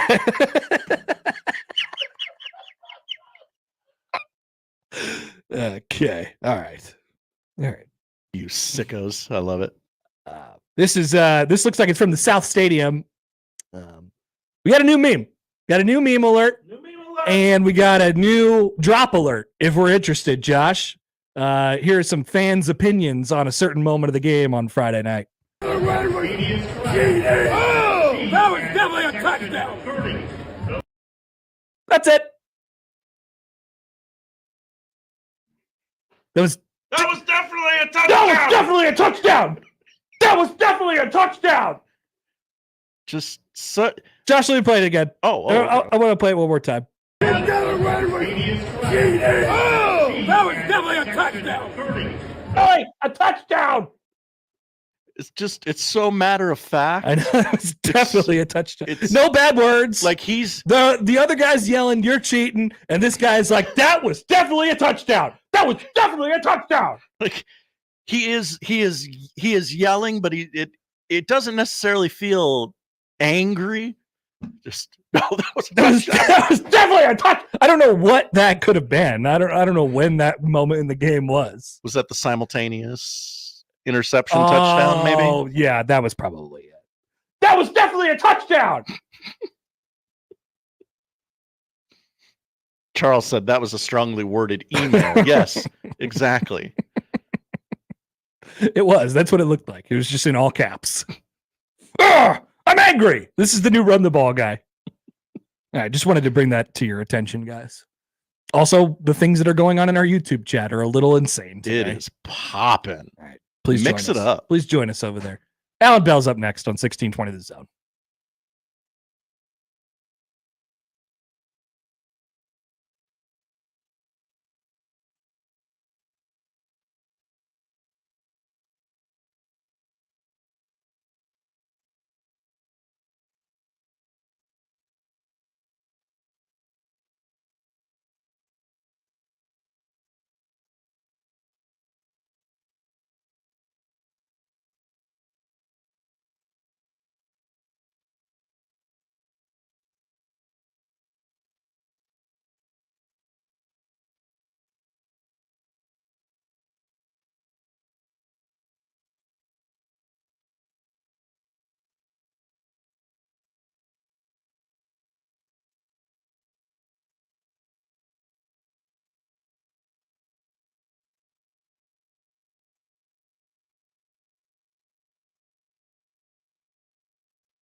Here comes the money.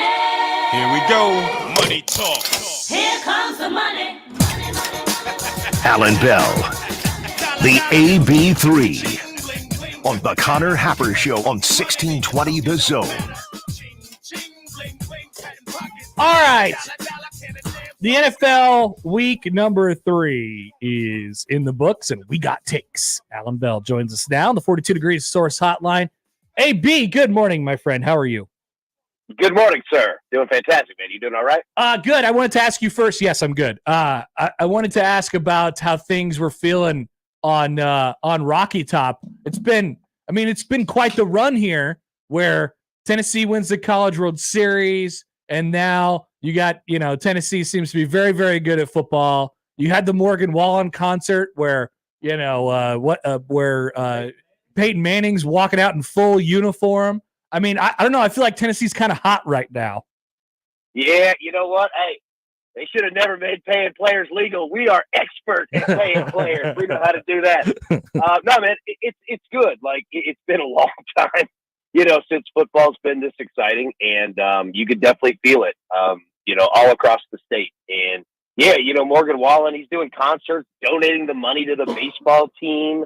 Like, nuts. It's crazy. You know what I mean? Like, it's just nuts. But it's been a long, long time. People have been, just really, really fired up, about football and about, athletics in general. And got to give credit, to Danny White, the athletic director. I mean, he came in and look, man, men's basketball is a top 5 program. Baseball just won a title. Football's looking good. The crazy thing is it's women's basketball that you're worried about. I know. That's never been the problem, but it's fun. It gets me wondering what when Nebraska has this moment, what is it going to look like? I can't wait. Oh my God. I know it's good. It's going to be the same. And look, it's coming. And I know that was a tough loss, but dude, I like Matt Rule and this entire staff, man. Like it's coming. I remember, the beginning of Josh Heupel, it wasn't great, and then it was like Hendon Hooker saved it. Then there was Joe Milton. It got, a little scary there for a second, but no, dude, I can't wait for it, man. Nebraska is good. Just get ready because, you're going to want to stink for a couple more years as a Titans fan and try and get Dylan Raiola. We would take Dylan Raiola in this state right now. All right. Will Levis. Now, here's the interesting part, okay? So the AFC South has the argument for who's the worst team in football. Now the Panthers are up there, but the Jaguars are bad. Oh my God. Titans, yeah, right? The Titans they're 0-3, but it's madness. The games are at least entertaining because you're like, okay, something crazy is going to happen. We have no idea what Will Levis is going to do at any given moment. Absolutely. And it's you start games by winning 17-0, then you're like, oh, this is going to be banana land in the second half. The Jaguars are just nothing, man. It's like watching Frasier. It's just nothing. It's just flat. That's what you get. Nice. Shout out to Frasier. You know what? I'd probably rather have, I don't know. This is a question for you then. The Will Levis experience is insane. I mean, he could do some pretty crazy things. But he's probably about 3 for 1 on mistakes to good things. But the good things are really, they're really fun and exciting. Now, there's other teams around the league who are approaching quarterback play from the perspective of we are going to not let them do anything. They're not going to do anything for us just so we can avoid the mistakes, stay in these games, and we're horribly boring and it's annoying, and then you turn out to be bad anyway because you don't have the guy to make the plays at the end. I'd almost rather this feels really weird, but I'd almost rather have the Will Levis experience. I don't know. I've been pretty appalled by what some of the coaches are allowing their quarterbacks to do in the first 3 weeks. Oh, I agree. If you're looking for an excitement factor, you're going to get it, and I just want to warn everyone, you get the Titans on Monday Night Football coming up against the Dolphins, so prepare thyself for what you're about to see. The Jaguars are Travis Etienne and nothing else. Yeah. If they don't play with the lead and run the football, it's over. It's absolutely over because, is Trevor Lawrence washed? Seems like it, honestly. Yeah, and it's you just paid him a ton of money. It's crazy, man. All right, AB. So let's get into it. Well, we're gonna end up talking a little bit later in the show about more about quarterbacks, but specifically the people. So what Jaden Daniels did last night, I mean, he was so good. And the natural reaction is, well, the Bears did it again. They drafted the wrong guy, and Washington's got their franchise guy. How quick are you to react on like being on the quarterback, the rookie quarterback trains? Because we've seen flashes before, especially in Washington. Like, what can we project from Jalen Daniels? I mean, look, he is unbelievably accurate, right? Like, I mean, he goes, 91% last night? He was 70-something percent coming into the game. Right now, they throw a lot of very short passes, right? But still, a lot of teams do that. Jalen Hurts and the Eagles offense is a 10 yards and in offense. Jordan Love doesn't throw it deep often. Matt LaFleur has a very, I'm not saying simple offense, but it's a protected offense, right? So you just don't make the big mistake. And last night, Daniels he was throwing dimes down the field. I know. And I really like Dan Quinn too as a head coach. I mean, he's solid. His defense is going to be good. Bears fans it's starting to look that way. And I always go back to the Chiefs and Patrick Mahomes. Like, they did their work, and not only did they draft a quarterback that high when you had Alex Smith, they traded up to do it. Mm-hmm. You know what I mean? Like, if you nail the quarterback position, buddy, like, I mean, that's actually what the NFL is. Can you pick the right quarterback and finance the money correctly? If you can do that, you can be very good at the NFL. No doubt about it. But there's an amount. And we've talked about this before. The amount of sort of like luck that goes in there. It's crazy because like if I'm the Bears, I'm taking Caleb Williams, and I still don't know that that's the wrong choice that they made. But now we see how it unfolds. It doesn't look good for Caleb because of the things that are happening around him. And then Jaden Daniels is off in Washington, and he's having success in a place where nobody really expected him to. And then it becomes this like self-fulfilling prophecy of like, oh, we did it again. Might as well start over. It's just, I think it's really difficult. Like, how Bears fans have to be feeling that, all of it today. Yeah. And also I think you just nailed it right there too, is that, look, football's a team sport, right? Like, Patrick Mahomes is like, we're watching Michael Jordan of football. You know what I'm saying? Like, we all get to watch and witness this, but there's also Travis Kelce. There's also there's players, right? Spags is a hell of a defensive coordinator. Like, this whole roster and coaching staff is pretty darn good. And the Bears don't necessarily have, like, I feel like he's still throwing to like Alshon Jeffrey out there or something, right? Like the I was called the Redskins. The Commanders have talent. Like, Terry McLaurin's a baller. Brian Robinson can run the football. Austin Eckler's out there, right? Like, they've got to get better for Caleb as well. But still, when a dude's going 21 of 23 for almost 300 yards, you're like, okay, this guy won a Heisman Trophy for a reason, even though Caleb Williams did too. Yeah, it's there's a lot of stuff that goes into it. There's like way too much stuff that goes into it to just say this guy's good. I mean, look at, like, I feel bad for Bryce Young. He might not be that good, but I don't know if we know that yet. But then Andy Dalton comes in, and you're like, oh, wait a minute, maybe he actually is that bad. Yeah, that's okay. So look, Andy Dalton, he's like Bane. Like, he was born in darkness. It's always bad around him. So he's like, oh, I can do this. I know how to do this. But he knows how to do it for like a week or two. Yeah. It'll come back down. Look, I've lived through the Ryan Fitzpatrick era, and he's the coolest dude that there is. But it's like, he'll make you believe, and then he'll rip it right out of your heart, dude. Like, this Panthers team is really, really bad. Like, their roster, look at it. Like, I don't even know half the guys. I know. Like, legitimately. So, yeah, we'll see. Okay, let me ask you about a couple specific teams here. What do we do with the 0-3 Bengals? They get a reprieve, I guess, with the Panthers this week. But it comes at the right time for them. I don't know. No guarantees on that either, I suppose, given what Andy Dalton and them did last week. 0-3 has been pretty historically a very, very difficult hill to climb back from. How good are the Bengals, and how representative of their record are they right now? Yeah, so this is the question, all right? how much money is too much to pay a quarterback, even if he's great. Because what the Bengals, like Joe Burrow had a great game last night. 3 touchdowns, no interceptions, 200-something plus yards, right? Yeah, he was good. Their defense is atrocious. Yeah. And that's what happens when you're paying $55 million for a quarterback. Like, how much is too much? And I'm not saying, like, I'm not putting that on Burrow, right? But it's just like, now you see what it's like when you pay 42% of your salary cap goes to one guy, you know, and like, but you can't do it any other way. Like, you can't, like, you can't. You have to pay him. Yeah, like, you can't, right? You either get lucky that you have somebody like Patrick Mahomes who's doing the same thing Brady did, where he's actually like, you know what? I care about the franchise even more than money. Like, I want to keep winning. You know what I mean? Like, who's going to give back money? Or number 2, you just go the 49ers route. You're like, we don't even care about the position. We're just going to pay everyone else. You know what I mean? Like, it's brutally difficult, man. Like, Dallas is kind of looking at it, you know, with Dak. Like, there are going to be other teams too.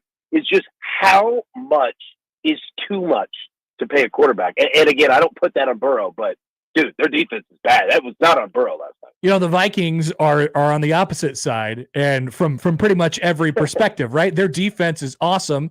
Everything about their team is pretty good, except for the big name brand quarterback, which they have Sam Darnold right now, and they are 3-0. So, like, maybe there's an example for now. I don't think the Vikings are like a contender or a threat to win the Super Bowl. And that's the difference between having a great quarterback and not. But at the same time, they're going to win a lot of games in their situation that they have right now. Oh my gosh, yeah. And look, I mean, they all of that has surprised me. Like, I honestly thought that the Vikings were going to be pretty bad this year, right? And just with so many moving pieces and injuries and all that, like, I worried about the run game. Like, no, like, they're fantastic. And dude, I mean, it's awesome to see. Look at the Pittsburgh Steelers. You know what I mean? Like, you know, Tomlin and the defense are going to be there, but I mean, that offense, like, yeah, dude, they're 3-0. I mean, you can just do nothing but give them credit and give the coaching staff credit, man. Like, they have played to their strength. And with the Vikings, it's not like they've beaten scrubs either. No. They've taken the 49ers out, the Texans out. Like, this is a good football team, man. Yep, no doubt about it. AB, so Thursday we got Cowboys, Giants, and then we're off and running. Anything look good to you or interesting about the weekend slate? Bills, Ravens is Sunday night. I know you're very locked into Titans, Dolphins on Monday night. That'll be a great one. Yeah. Oh, Titans, Dolphins Monday night is going to be like just, you know, insanity. So just pay attention to that one. But I'm ready for this Cowboys Giants game. The Cowboys, they might score 1,000 points. Like, I think that they come out unbelievably angry, like, in a good way. I'm all over Dallas. As the public falls off of them, I'm jumping on them. Their offense is too good not to put it up on the board. All right, there's your insight for Thursday night. AB, appreciate it as always, my friend. Good to chat. We'll talk to you next week. Hey, look forward to it, boys. Y'all be good, man. Appreciate it, buddy. Allan Bell driving the line. Interesting. My lean on that game is the other way. You think the Giants are going to surge? Yes. Well, no, I mean, I don't know about surge, but I just think I don't think the Cowboys. You think it's Quitsville for Dallas? No, already? not quits. I just don't like them. I just don't think they're very good. Oh, I don't think they're very good, but I think in a one game. Blake Neighbors goes for 250 and 3 touchdowns. We'll show you we're not dead, and we'll beat up on the stinky Giants. The line is Dallas 4.5 at the moment. We'll talk more NFL in the noon hour. We'll talk about some of these same subjects and others. But coming up, Josh has the odd news on the Connor Happer Show on 1620 The Zone.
And now we've reached the point in the show where Josh Odson reads the peculiar, the bizarre, the comical, the odd news with Odd Son.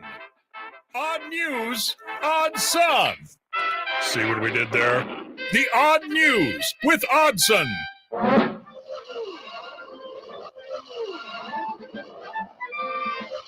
I just would like to draw your attention ever so briefly to our YouTube chat today. I do not know what started this. I'm not sure. But we have some new people in the chat from many sides, and they're saying things. That's all. They're saying things. And then the regular YouTube chatters who are always there are very confused. Very confused. They're using their real names, and you can Google those names and find out where those people work and things like that. Not that I would. No, that's not a real that's not a real person, right? That name is a person in Omaha. Oh no. Well, Josh, we don't need to dox our YouTube comments. No, I don't want to. Okay. I'm just saying, be careful when you're on the internet. That's all. Yeah. Josh, odd news. Donald Trump. Oh my God. I just got done talking about how the YouTube comments were insane, and your first topic is about Donald Trump. Let's dive right in, shall we? Please, I promise. This is not political. It's not. It's just funny, okay? People don't have a sense of humor anymore, Josh. If you thought the old man Doug phone call was funny, this is same. How do I load my Peacock? Yes. How many devices can I load my Peacock? Donald Trump seems to have missed the memo that Johnny Carson has left this earth a mere 19 years ago. Just a few. At a rally yesterday in Pennsylvania, swing state.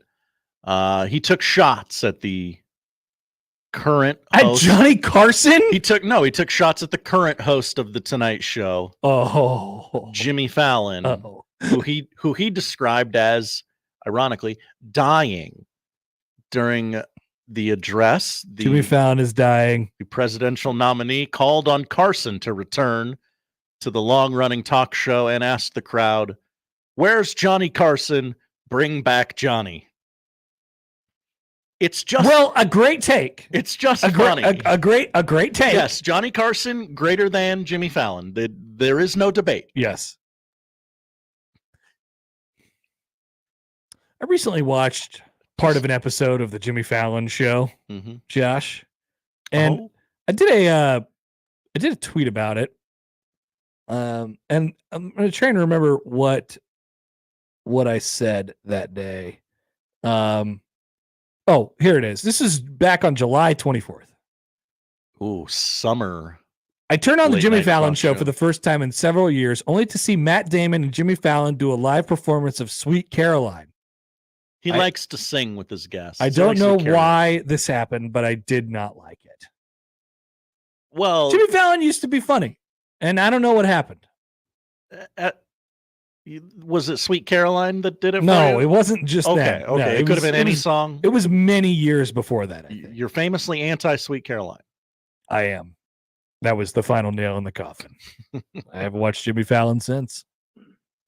We make fun of people like Colin Cowherd when they say dumb things on the radio.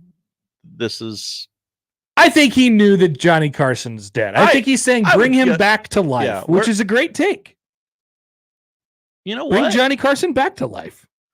That would be great for everybody. It would be great for hype videos around the state. That's for sure.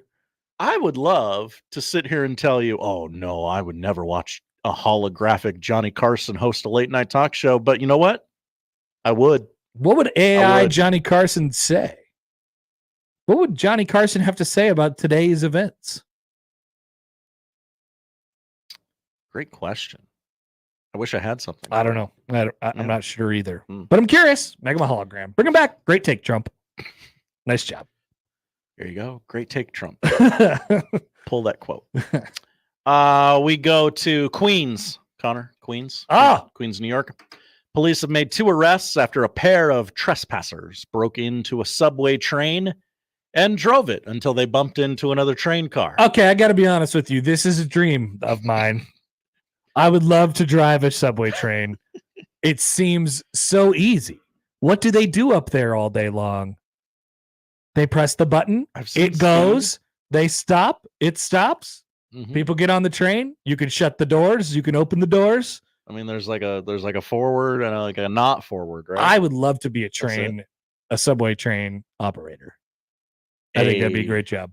Now, I would not like to be one of the people that have been depicted in like usually what happens to subway drivers in movies. It never ends well for them. Unstoppable, taking a Pelham 1, 2, 3. Actually, I don't think I've ever seen a Speed. subway driver survive a movie. And any movie that I've ever seen a subway driver in, they die. They're very and they're the expendable. first to go. Yeah. They're the first to go. You got to get rid of him 'Cause so you have that to you can control the hijack subway. the subway train. Yes. That's right. Poll question. Have you ever seen a subway driver survive in a movie? There you go. You type that up. I'll Okay. finish telling you about the Queens hijacking. Okay. It wasn't really a hijacking. It was more of like an abandoned train car. A 17-year-old girl was arrested Wednesday Wow. and charged with 2 counts of criminal mischief. On Thursday, a 17-year-old male was arrested and also charged with the same crimes. The MTA says 2 people broke into the unoccupied train that was out of service and drove the car about 50 feet before bumping into another car that was just in front of it. That's a rookie move. This took place. Well, not a lot of like ways you can go. Like you can't pass the other. Yeah, that's it. Yeah. That's just one track. You got to steal a different. Is a subway? train Is a car. subway driver technically a conductor? Should I refer to this as a conductor? I don't know. Or a Technically, subway driver? I would if I was. Have you ever seen a subway driver in a movie survive? I think it's conductor. Okay. I would go conductor. That poll question's going up. By the way, did you see the other news story about there was like a 8-year-old who stole a car? Yes, and she drove to Target. Yes. A Target that was 25 minutes from her house. Yes. That seems impossible. Yeah. It does. That she just knew. I saw the dash cam footage. Yeah. Was she? She was not good at driving. Okay. She was not good at driving. Engineer. Thank you, Joel. Joel, thank you. Engineer. By the way, Josh Allen writes in the show. Hi, Josh. Josh Allen. That's our guy. How's Haley? Maybe you need to write your own movie where you play the train driving hero. This is my screenplay. This is my life's work. I'll be the first train engineer, subway engineer to survive the entire movie and not get brutally shot the instant they go to hijack the subway. Unstoppable wasn't a subway. No, that was a flat out train. I feel like what happened to the subway? What happened to the engineer in Speed? Dead. Instantly dead. Instantly dead. The second, the usually they either shoot him or they toss him out the window and then they get hit by another subway.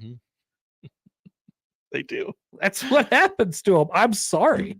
They view the subway engineers as expendable. And they have to be for the plot.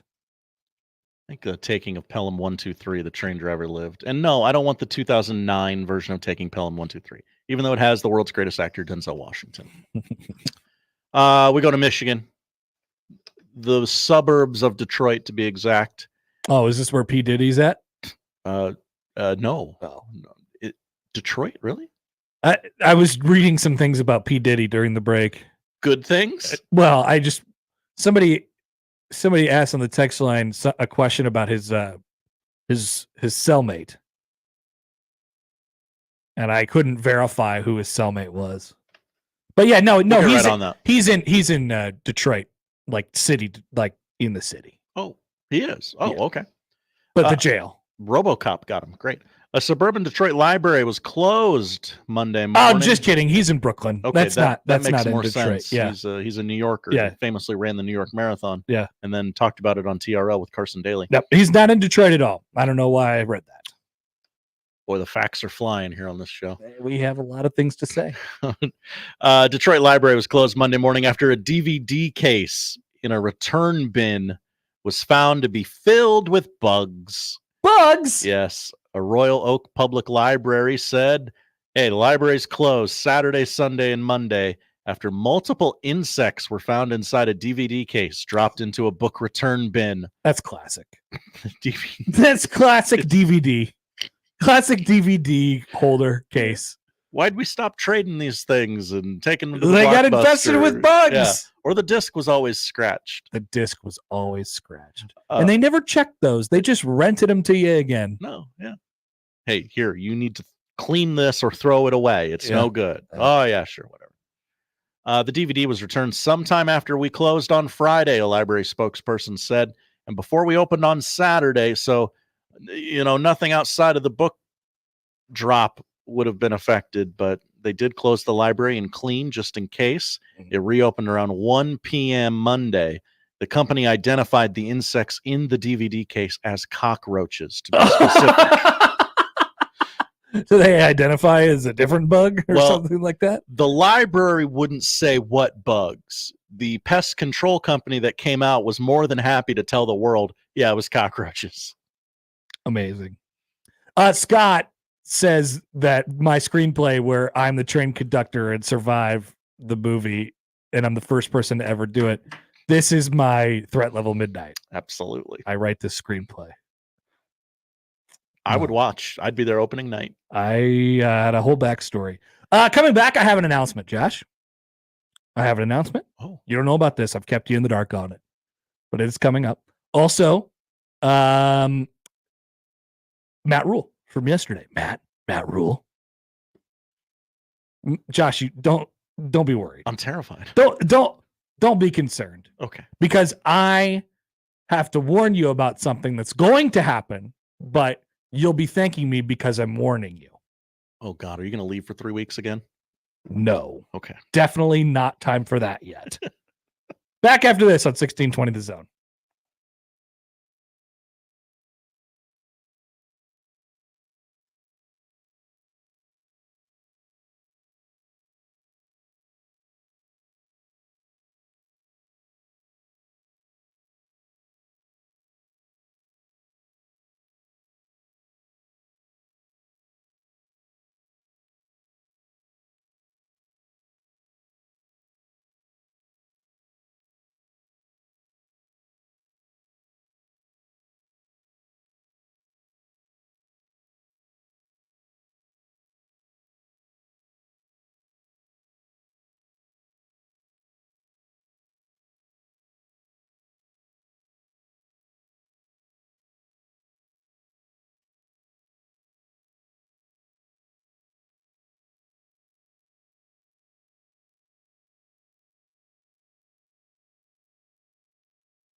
he does it the only way he knows how.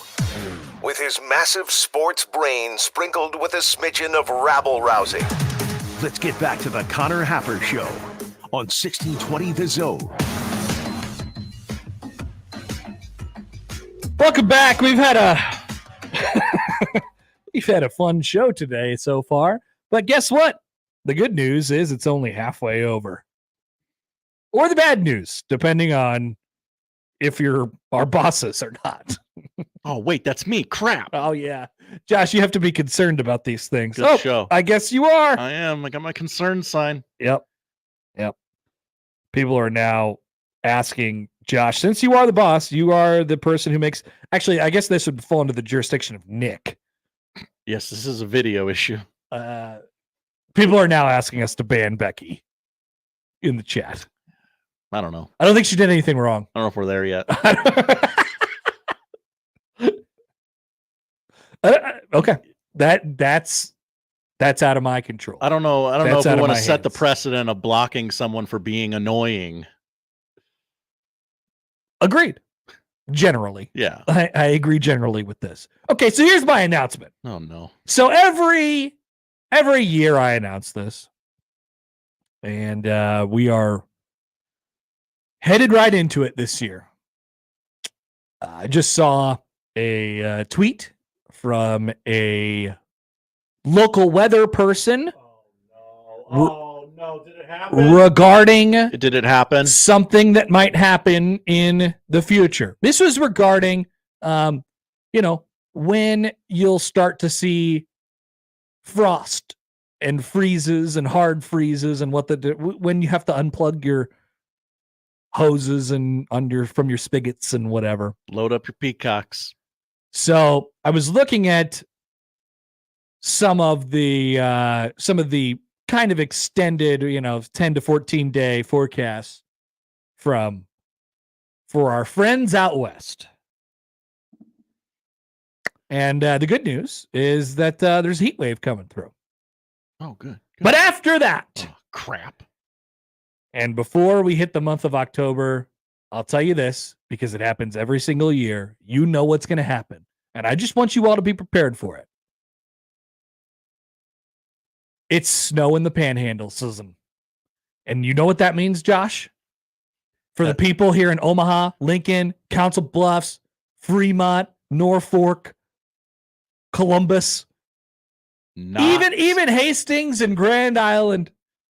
Nothing. Not a thing. It means nothing. That's exactly right. Not a single thing at all. So when you see the tweet and it says, oh my God, winter's here. Look at these roads in Scotts Bluff or Cheyenne, Wyoming, and they have snow all over them and the trucks are flying all over the road. Whee! Because they cannot steer because it's so snowy. Better put the chains on now, am I right? The climate out there is not anywhere close to what they're in the mountains, basically, Josh. Their elevations are absurd. Here, we're in the flatlands of the plains, and it's not close. I don't know if you knew this, Josh, but it takes several hours to drive out there. You'd be better off driving to Chicago. You'd be better off taking a 1-hour flight out to the western portion of the state. So does their weather matter to you? No, it does not. Not at all. And so when you see the tweet next week, it'll say there's snow that is covering the roads. Please stay safe. And it's coming. Just know that it's not coming. Not now. You have time. You have plenty of time. Thank you. Thank you for your service, Connor. Thank you for speaking out and being a brave, bold voice. Because everyone watching the show, listening to the show, they're very aware of the things that we do for 100 days to college football. Oh, this is not clickbait. That's a clickbait thing. So when I say I have an announcement to make, it's not clickbait. No, that's not what I'm talking about. I'm talking about the weather people who post the same damn blurry photo from the NDOT camera out in the middle of nowhere with some fluffy white stuff covering the road. Yep. They're trying to clickbait you. That's right. Don't fall for it. You're smarter. You're better than that. It doesn't affect you. Just like when we say 100 days to college football, you know that doesn't mean anything. That 100 days is a long time. Yeah. It's a long time. You know, and there's still a whole summer in front of you when there's 100 days to. Hell, when it's 100 days to college football, the College World Series hasn't even happened yet. I believe that's true. Or is happening. Right. Yeah. Right there. You have a whole summer in front of you. The pools are open for several more months. You probably haven't even got to the good weather yet, like the real hot, steamy stuff. And the same thing applies here. Mike Schaefer writes into the show. Hi, Mike Schaefer. Interesting theory that weather in one part of the state may not be the same as weather in another part of the state. Have to say that I agree with it. Schaefer, you'd be surprised at what other people think. You'd be surprised. I think because you'd be surprised. Statistically right now we're in like one of the driest Septembers ever. We are. So those weather people are going to be excited. Yeah, they're dying. They need those tweets. Something is happening. I can tweet something. They need that sweet engagement. And they're going to farm it on your back. Unless you tell them no. No, thank you, Rusty. No, thank you, Bill. No, thank you, Caitlin. I will not be duped. Quick follow-up here from the Odd News here from Colin in White Plains. Hi, Colin in White Plains, New York. A great, great city. Do you know the city in which I was born? The Subway Stealers?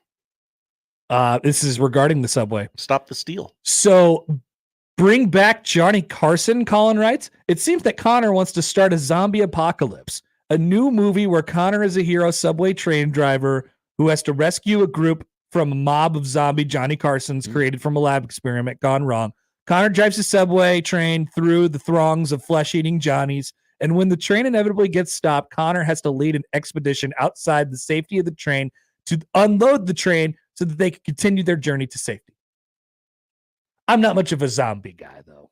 Well, if I did a screenplay, I wouldn't be a zombie guy.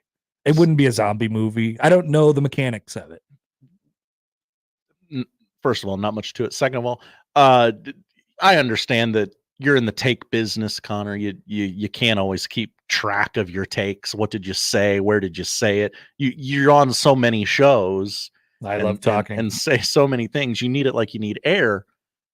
On that board right there, there will not be a zombie apocalypse in my lifetime. That's true. Quote attributed to Connor Happer. No. Wait. I know that was yours, wasn't it? No, that was yours. Where does it say that, Josh? In purple? There will not be a zombie apocalypse in my lifetime. Connor. Yeah, that was one of the ones that I just half-heartedly agreed to. Mm-hmm. Well, the board was a little empty, so we needed some board stuff. The one that I really believe is that I will never lose my wallet ever. I really believe I will never inhale a drill bit. Yeah. These are the guarantee. Schaefer says he will never run out of gas. And Josh says Freddie Freeman will retire a Brave. I'm really unsure about that one. These are the guarantees that are on the board. Oh, and Josh says that Bronny will play 12 plus minutes on Christmas for the Lakers. I do still believe that. Okay. More like a charity sort of thing. These are the guarantees on our board. Uh-huh. If you have a guarantee, please come in and put it on our board. That'd be pretty funny. All right. That would be funny. We could just put a board outside and people start writing guarantees on it. Kind of funny. All right, here we go. Huskers. GBR, as somebody commented in earlier. Somebody who shall not be named. Matt Rule talking about the mental mechanics of Nebraska football. Where are things at right now?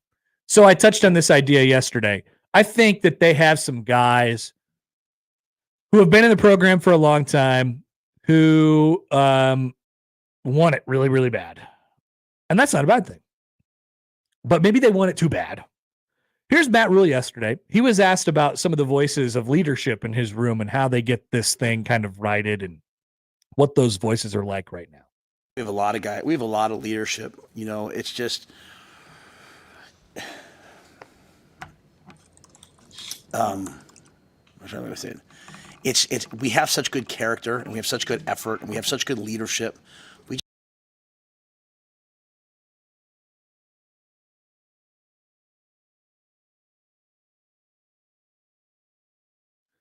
I don't know what happened to that video.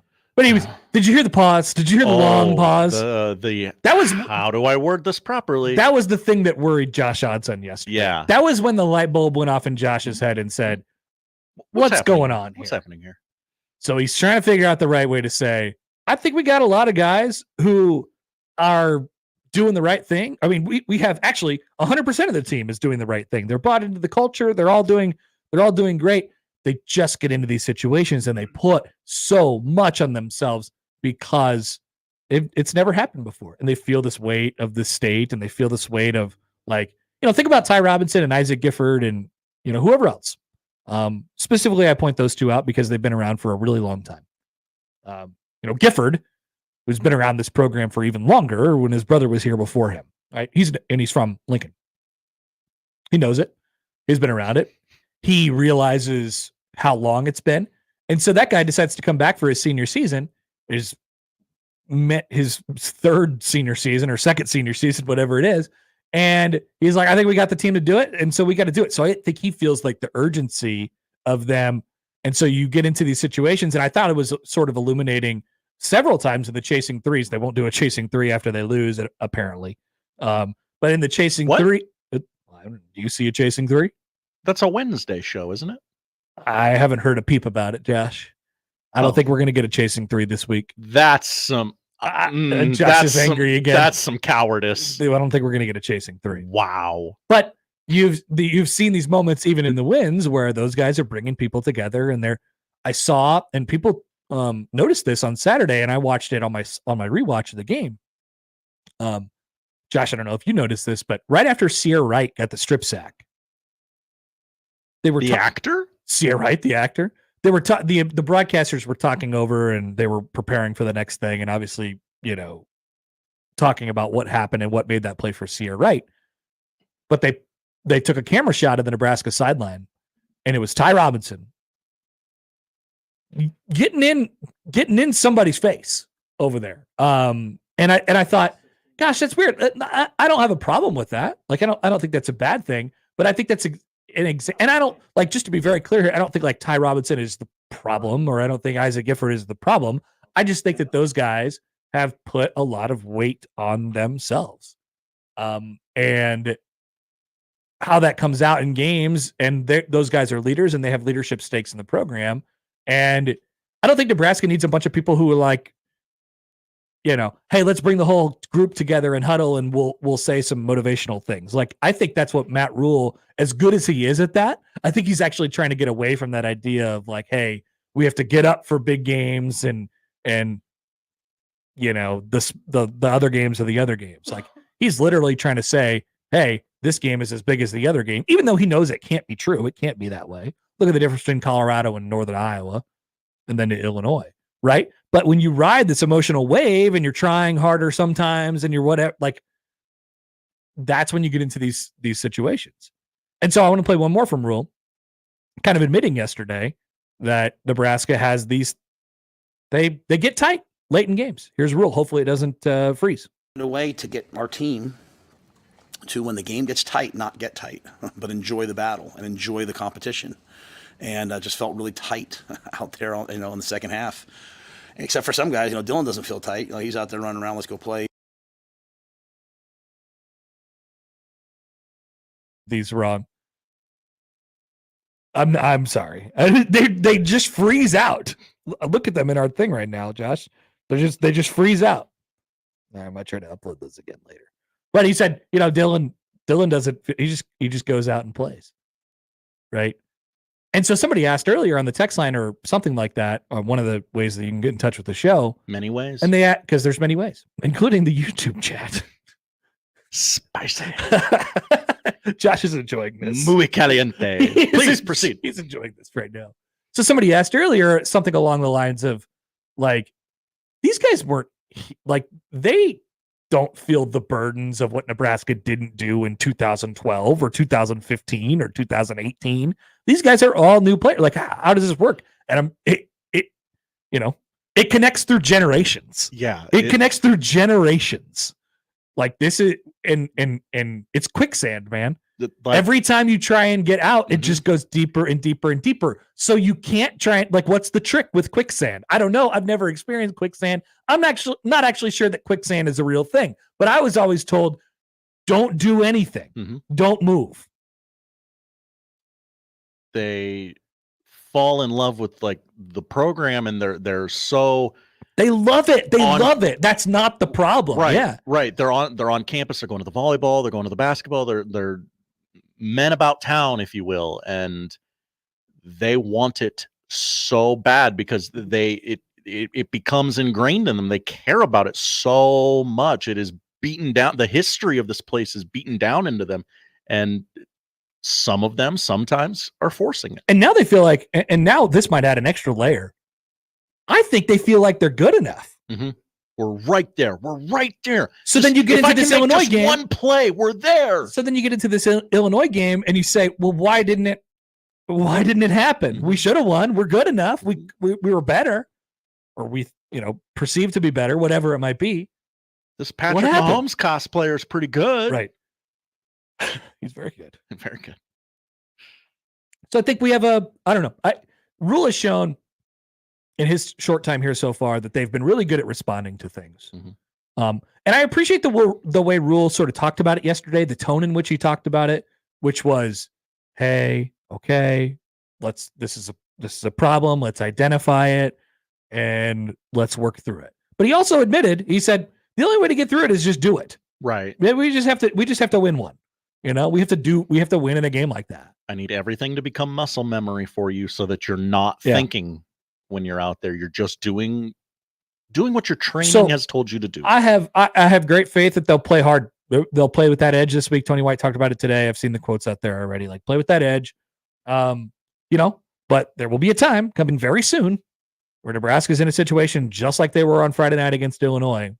And that will be the time again in which they'll have to do it. And if they don't, we'll move on to the next one. Until they do it, you can't trust that they'll do it. Quick phone call here from Ryan on the 42 Degrees Source hotline. Hey, Ryan, thanks for holding. What's up? Oh, not much. How are you doing today? Pretty good. Good. Yeah, we as a fan base try to spin everything after the Northern Iowa game, like, oh, they were just vanilla and blah, blah, blah. But, yeah, if we don't see something this week with Purdue, which I guess we're supposed to win this game, but we're supposed to win last week too. So I don't know what we're going to see. But if they keep playing like this, they won't even reach 6 wins. I mean, and I'm really surprised Rule kind of got blindsided by the kicking situation, but maybe I'm being a little too hard on him there. Maybe he did. I don't know. But I don't think he was blindsided. I just think they have their starter who's hurt, and it's not usual that the backup kicker is capable. What do you get hurt? I mean, I don't understand how you can get hurt. I don't either. Ryan, I really don't either. Now, they're humans, so they, their bodies work the same way. They're breakable. Yeah, they're breakable, but it's not very common to see kickers get hurt. I agree with you there. And he probably was doing something he shouldn't have been doing, but that's just my opinion. So anyway, yeah, that's all I had. I just not very optimistic that we're going to be. I hope I'm wrong. All right, Ryan, thanks for the call. Appreciate it.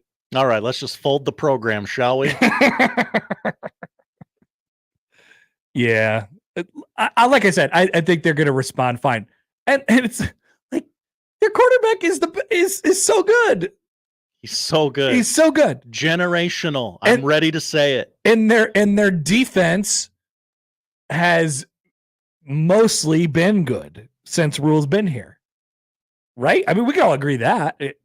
I just don't understand, like, I don't need to jump on them right now. It was a bad uncharacteristic. Well, I shouldn't say uncharacteristic. It was a bad loss. I mean, I don't know. I give them credit, but it was a bad loss. I think Nebraska should have won the game. I thought they were better. Right. And I still think that. So, like, I'm not going to just jump ship and fold it up, like I think they'll respond pretty well. And I think they have the pieces necessary in some areas to mask their problems enough to win enough football games to to look like a good team at the end of the year. That's what the goal is. I agree. Every word. Star Wars Fiend writes in, this is the show of the year, hands down. I think we're doing great today. We can't say. I guess I said it out loud. It's like, hey, I'm on hole 14. I'm trending toward a 77 right now. Explosion. You can't say that. I mean, can't say that. The spicy YouTube chat, which just leaked over to our phone with Brian.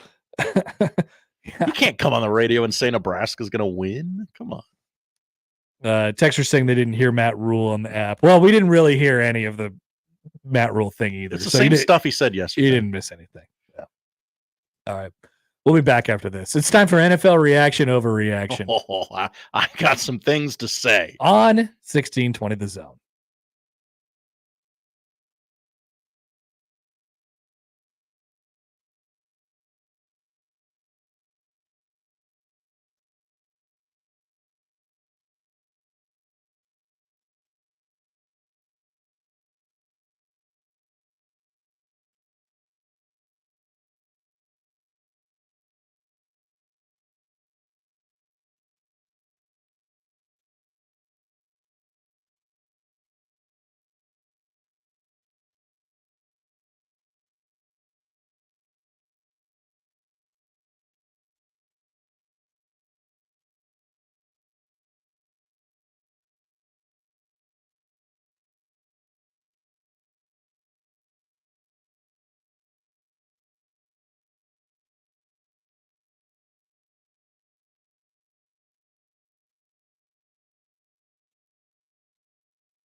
Let's get back to the Connor Happer Show on 1620 The Zone. All right, Josh has got takes on NFL quarterbacks.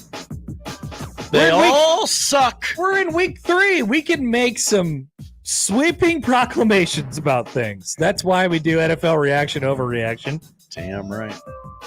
The writers have written some things up for us, and the emailers and the commenters already have takes, regardless of if or not it's about the subject at hand. Stay on topic. That includes you bots. Pretty sure. Pretty sure. All right, writers, what do you got? Look, we got a bunch of stuff that we're going to get through today, actually. It appears. Here we go. Take number 1. Jaden Daniels is the best rookie in the class. Josh Hodson, that would be an overreaction. Whoa. I'm just not ready to rule yet, okay? I'm going to Mike Farron too early to tell this.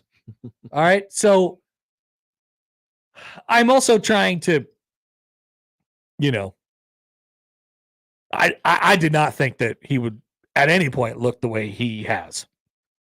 The first certainly game, not right out of the gate. The first game, I was I was kind of, rubbing my hands together because I was like, I was right about this guy. I had the book on him because he was pretty good statistically in that first game, but he was really, really dependent on the run, and it seemed like he would just bail out too often. I'm like, guys like that, just and of his stature, is just not gonna survive. It's not gonna work, and they'll move on to the next guy. But man, what he's been able to show with the arm, especially last night, impressive. He was making some big league throws, dropping it in a bucket last night. I am not ready to rule that he is the best rookie in the class quite yet, though. Is that fair? That is very, but very this fair. is reaction overreaction. I just think it's an overreaction. If you're saying like, hey, the football Commanders have their franchise quarterback and the Bears fans should be crying in their sleep, maybe one of those things is true, regardless of the question here. But I don't know. I'm just not there. I'm not there yet. I need more. Now, again, small sample size. Total QBR. Jaden Daniels is QBR. 4th best in the league.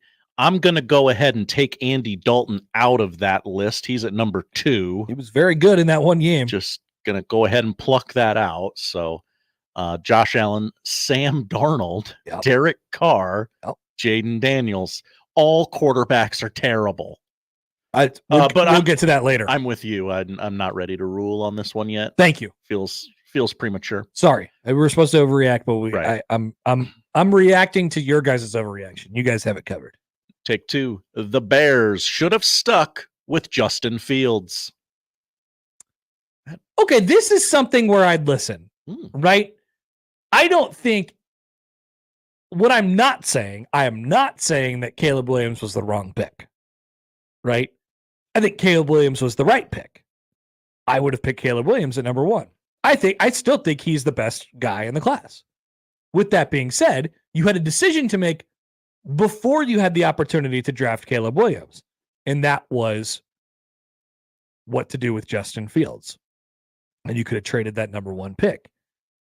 And before you did that, you should have, if you're the Bears, done a thorough evaluation of your team, of your roster, and say, all right, how much does it help us if we bring in a rookie quarterback, and how much does it help him?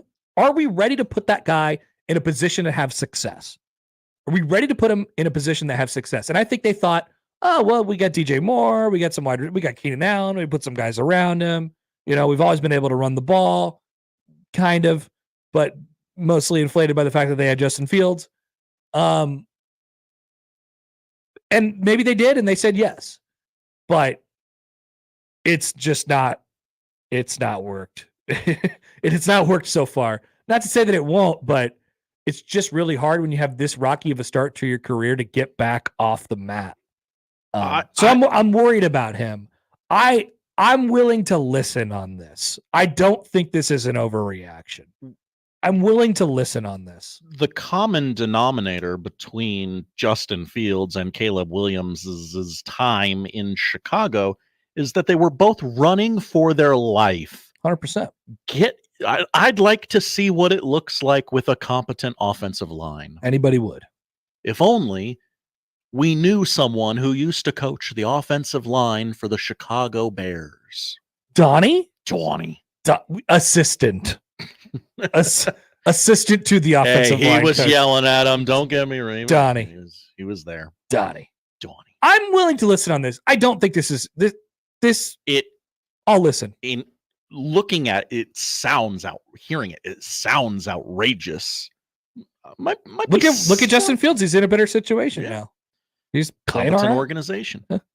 Number 3, the 49ers will finish last in the NFC West. Oh, spicy. I like this. Wow. Seattle 3-0. That's impossible. Arizona 1-2. Los Angeles, who they just lost to, 1-2. San Francisco 1-2. They are very injured right now. They'll continue to be injured for the next several weeks. Seattle is good. Arizona is a lot better, if not to the point of good so far. And the Rams are beat up right now too, and they just lost that game to them. I think this is not an overreaction. I think that it is on the table that the San Francisco 49ers finish last in their own division. I think we're going to look back on this, take this right here in a month or two and go, wow, we were silly. Overreaction. Now, I agree. There are some. Are they going to make the playoffs? There are some. I don't know. There are some flaws. They could be fatal flaws. Because if the Riders, if the Riders had less intestinal fortitude, they would have asked the question, "Oh, the 49ers going to make the playoffs?" And to that, you could have made the case for no quite easily. But I think they wanted to really, have some balls on this one and say they're not going to make they're going to finish last in their own division. That's a different question. I'm willing to listen. God, again, are they going to make the playoffs? I don't think so. I do not think so. You're probably getting 1 from the East, 3 from the North, 1 from the South, 1 from the West, and then there's like 1 spot up for grabs. Is that my math right on that? 3, 4, 5, 6. Yeah, 1 spot up for grabs. It's probably going to the second place team in the South or the West.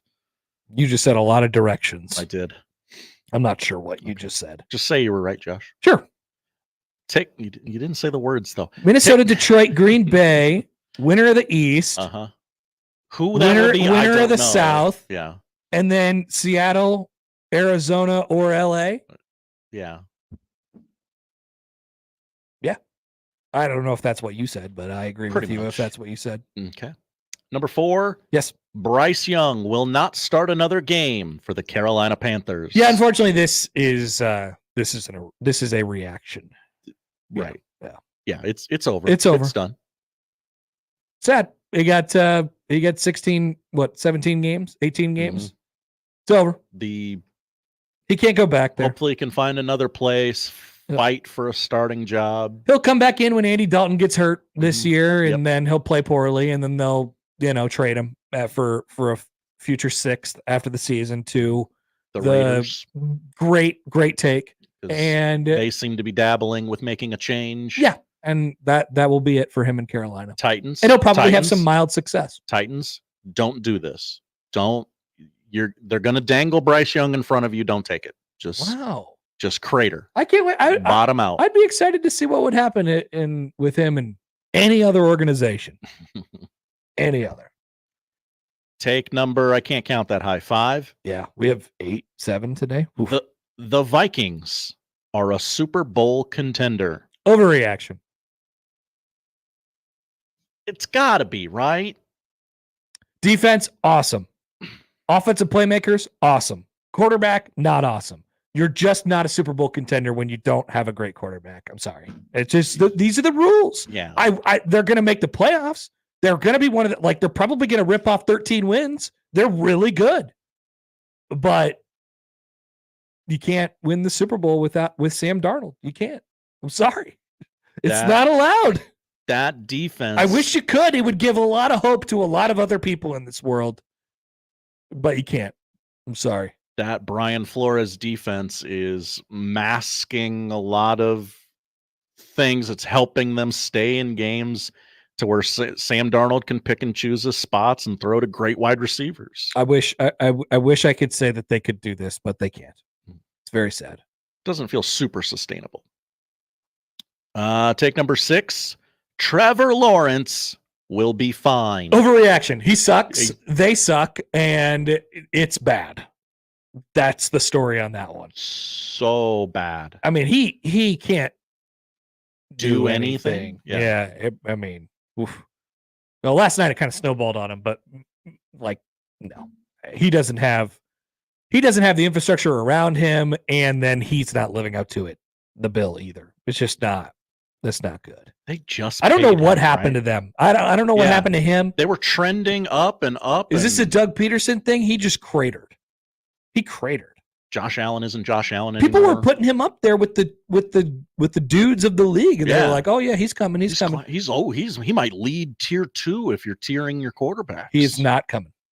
Nope. Not coming. Nope.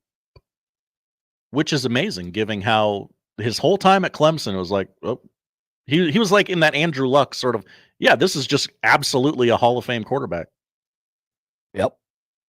And he turned into Andrew Luck, not a Hall of Fame quarterback. Take number 7. In the very important Ravens and Cowboys game, nobody won. Great take, writers. Great take, writers.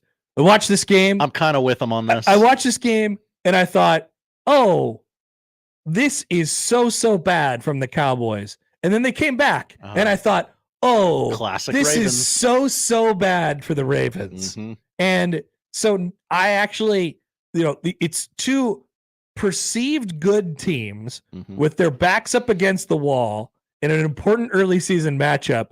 And there was 2 different games inside the game. And I came out of the game thinking, wow, I don't believe in either of these teams. I am not a believer. I love the aspect of the run game that Derrick Henry has given the Ravens, but it's still, I like his chains. It's still the same thing with these guys every week for years.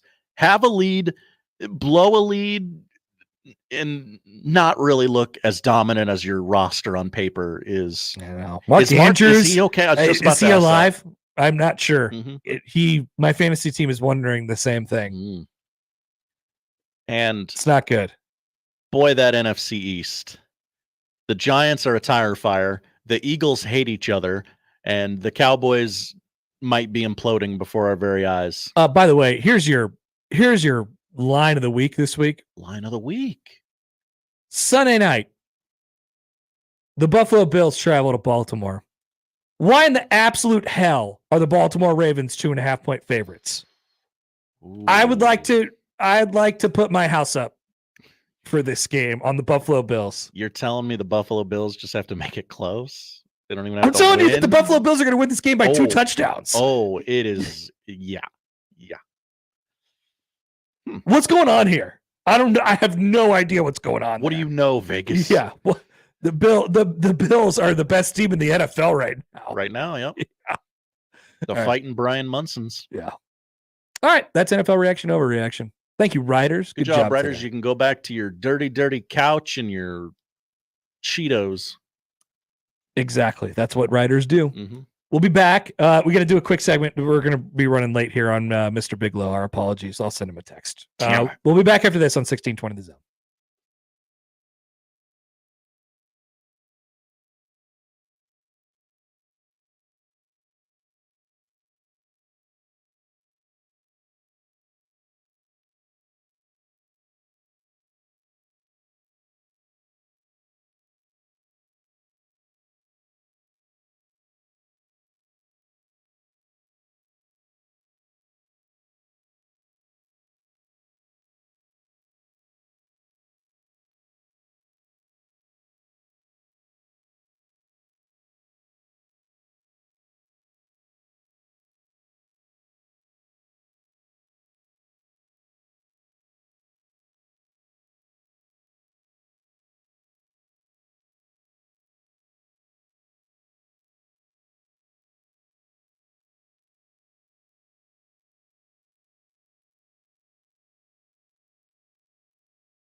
All right, I'm ready to get hurt again. Day baseball is on the air, which means it involves the Detroit Tigers and Tariq Skubal. My guy. Your guy, Josh. Not mine today. I hope big meteor hits. And by big meteor, I mean the Tampa Bay Rays. Go Rays! I've long been a Rays fan, Josh. I've always said this. You've always said so many positive things about the Rays on this show. Yep. We're going to need the Tigers to lose every game from now until eternity, and we're going to need the Royals to win them all. They play at 5:45 tonight. You'll be able to hear that game at 11:80 The Zone. That's right, Connor.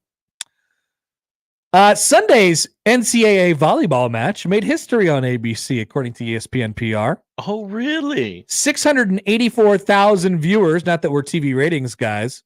That would be the most watched regular season volleyball match ever on ESPN platforms, and it peaked with 808,000 viewers. I can tell you that I watched this game from exactly 11:30 to exactly 11:59. Doesn't matter what happened after that. Was it almost? Is that because it was a sweep? Well, because it was over at 11:59. Because when I turn to Red Zone, I have to watch the countdown for the last minute. It's just a thing that I like to do. You're disgusting. I love it. I love the countdown. The countdown is almost the best part. Flipping on Red Zone on a nice fall Sunday morning, and the countdown's on. It says 42 seconds, and then the ads start to come up at 30 seconds. And then it goes, dun, dun, dun, dun, dun, dun, dun, dun, dun, dun. 7 hours of commercial-free football starts now. Yeah, but that's it. That I was watching from 11:30. Now, that's one of the 800,000. I support women. I love women, so I watched the match beginning to end. No, you didn't. You watched the NFL, you sicko. No, actually, I was with my mother-in-law. She's a huge volleyball fan, so we watched the volleyball match together. Nice. Yeah, I felt like the Huskers were controlling things, so I was like, I'm out. You guys got this under control, right? You don't need me. You think I was going to turn it over to watch Packers Titans? I'm a Titans fan. She doesn't have Red Zone? Oh, okay. Well, that explains that then. So congratulations to another big moment for the sport of volleyball. Nationally televised game, regular season. And then those people stayed on ABC. And what they watch after that? Some WNBA playoff game that was rated higher than any other. Oh, do we have to get to that Caitlin Clark thing? We got to get to Bigelow. Let's talk about conference realignment first, Josh. Oh, okay. It's back. That is much more important than the Caitlin Clark thing. It's back. Utah State announced yesterday it was reported yesterday, I suppose, that they've accepted an invitation to join the Pac-12. The Pac-12, which is now made up of the following teams. Oh, this is going to be gross. Can you name all 7 Pac-12 teams at this moment? Okay. You got the 2-pack. You got it. Oregon State and Washington State. I'll give you those 2. Boise State. Yes. Come on, baby. Come on. I don't. 2 from the state of California. San Diego State. You got it. San Jose State? No. Not cool enough. I'm not cool enough. I think that might be it. 1 more from the state of California. And then it's a big state. Yeah. A lot of cities. Many areas of the state. Pepperdine. No. Fresno. Good try. Yeah. Okay. Yeah. Colorado State. Colorado State? Yep. And now Utah State. UNLV is, quote, exploring. They're exploring. Lots of people go to Vegas to explore and find themselves. Exploring. UNLV is expected to re-engage in conversations with the Pac-12 after its commitment to the Mountain West earlier in the day was not formalized, a source told ESPN on Monday night. UNLV agreed to a memorandum of understanding to return to the Mountain West, but that was predicated on all 8 remaining schools agreeing to stay. Now, UNLV, a big brand in the Group of 5 world, is up in the air. There was also this yesterday. Each of the AAC schools apparently was asked to go to the new Pac-12. And by each, I mean almost all of them. According to some reporting from Brett McMurphy. Doors open, boys. And none of them said yes. And released a statement of solidarity. They did. We love statements of solidarity. Utah State Yes. did not have a conference 22 years ago. Look at them now. And now they're in a Power 5? Nah. Or is this a group? Is this a group or a power conference? I don't know. There's got to be some evaluation on that one. I need the NCAA to rule on this. Memphis, USF, UTSA, and Tulane all had offers to join the fun new conference in the Pac-12, and they sent out a 120-word commitment to the AAC, ending with the American way. Okay. So they're not going. But there was chatter yesterday about Gonzaga. Yes. Gonzaga. Action Network reported that Gonzaga is leaving the WCC for the Pac-12 in 2026. Gonzaga's athletic director, Chris Standiford, told the Spokesman Review that is inaccurate. Action Network stands by its reporting. With the news that UNLV is now reconsidering the Pac-12, a source told Action Network on Monday night that the Pac-12 is, quote, wanting to build a strong basketball conference to go with its football league. Moving into Monday night, the departure of Utah State to the Mountain West, from the Mountain West to the Pac-12, means the Pac-12 will be moving. Okay, hold on. Means the Pac-12 and the Mountain West will each have 7 football members, for now, committed in 2026. The NCAA requires a minimum of 8 members for FBS conferences, meaning both leagues still need to add at least one other football member. Even if the Pac-12 adds Gonzaga for their cool new basketball conference, sure, they'll need one more league to be recognized as an official power league or league, whatever. What? I don't get any of it. So there you go. There's your story. I'm excited. I'm excited to see Gonzaga go to the Pac-12 and not play football and still get the full boat, by the way. Right. That's the best part. They're like, we'll take you. They're the only prize out west, really. I don't know. Is it a prize to be really good at basketball? I love basketball. Don't get me wrong. You've said it's better than football. I maintain that. I stand by my reporting. But it doesn't really do it. It doesn't move the needle from maybe I need to adjust my brain because it doesn't move the needle in our world. We live on our high horses and our pedestals and our golden whatever up here. We don't have to care about anything else that happens down there. But down there, you're fighting for the scraps. And Gonzaga is a nice piece of meat, I guess. Yeah. It's a nice little scrap there. In a ocean of garbage, there's a little diamond in there. It's one of those condescending, like, oh, that's good for them things. Yeah. That you say. And these people with the reporting and the not reporting,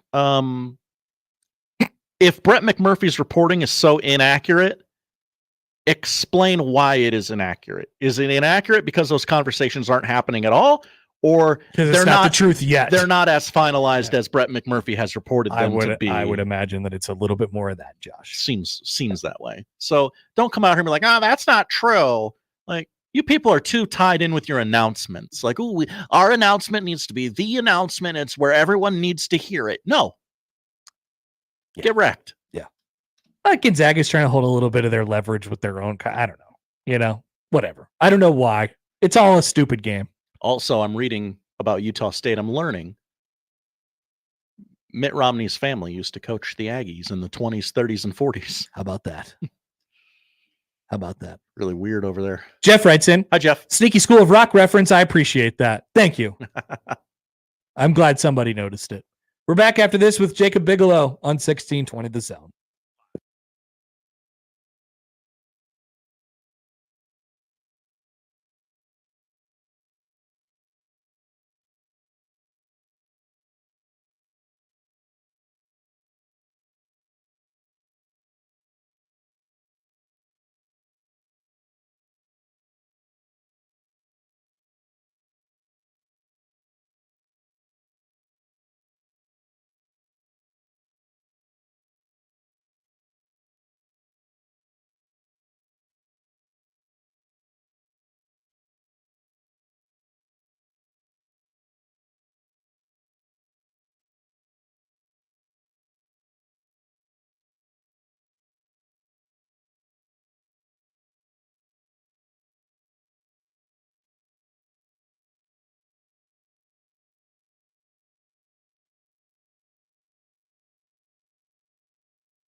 That's the country song, right? Remember when? Thank you. Jacob Bigelow. Yeah. Whenever my open is concocted, throw that in there. He's on fire!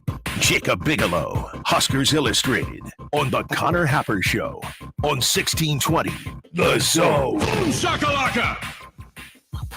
All right, let's do it. We got Jacob Bigelow of Huskers Illustrated. The Stretch Big Pod joins us on the 42 Degrees, the Source Hotline. Jacob, good afternoon, my friend. How are you? I'm doing well. Hap, how are you doing today? Good. So you of basketball sicko-ness, are you intrigued in the Pac-12 trying to create weirdo basketball? Like the Big 12 already has claim on we're the basketball conference, right? The Pac-12 is trying to create something similar by just adding Gonzaga or something. I don't know. What's your read on this? I don't know. It's the what's he doing in there meme. That's What's he building? What's he building in there? That's kind of how when I see all these Pac-12 tweets, that's kind of how I feel.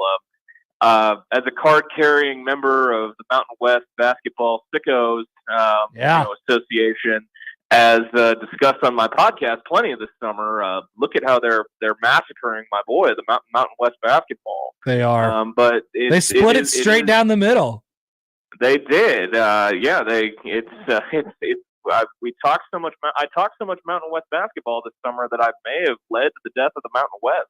I don't know how to feel about this, but I hate to say I'm intrigued because on the surface, Gonzaga to the Pac-12 sounds quite dumb. If I'm maybe frank, it does sound quite dumb, but that's just the opinion of a run-of-the-mill sicko. I'd say conference realignment in general, quite dumb, to be honest with you.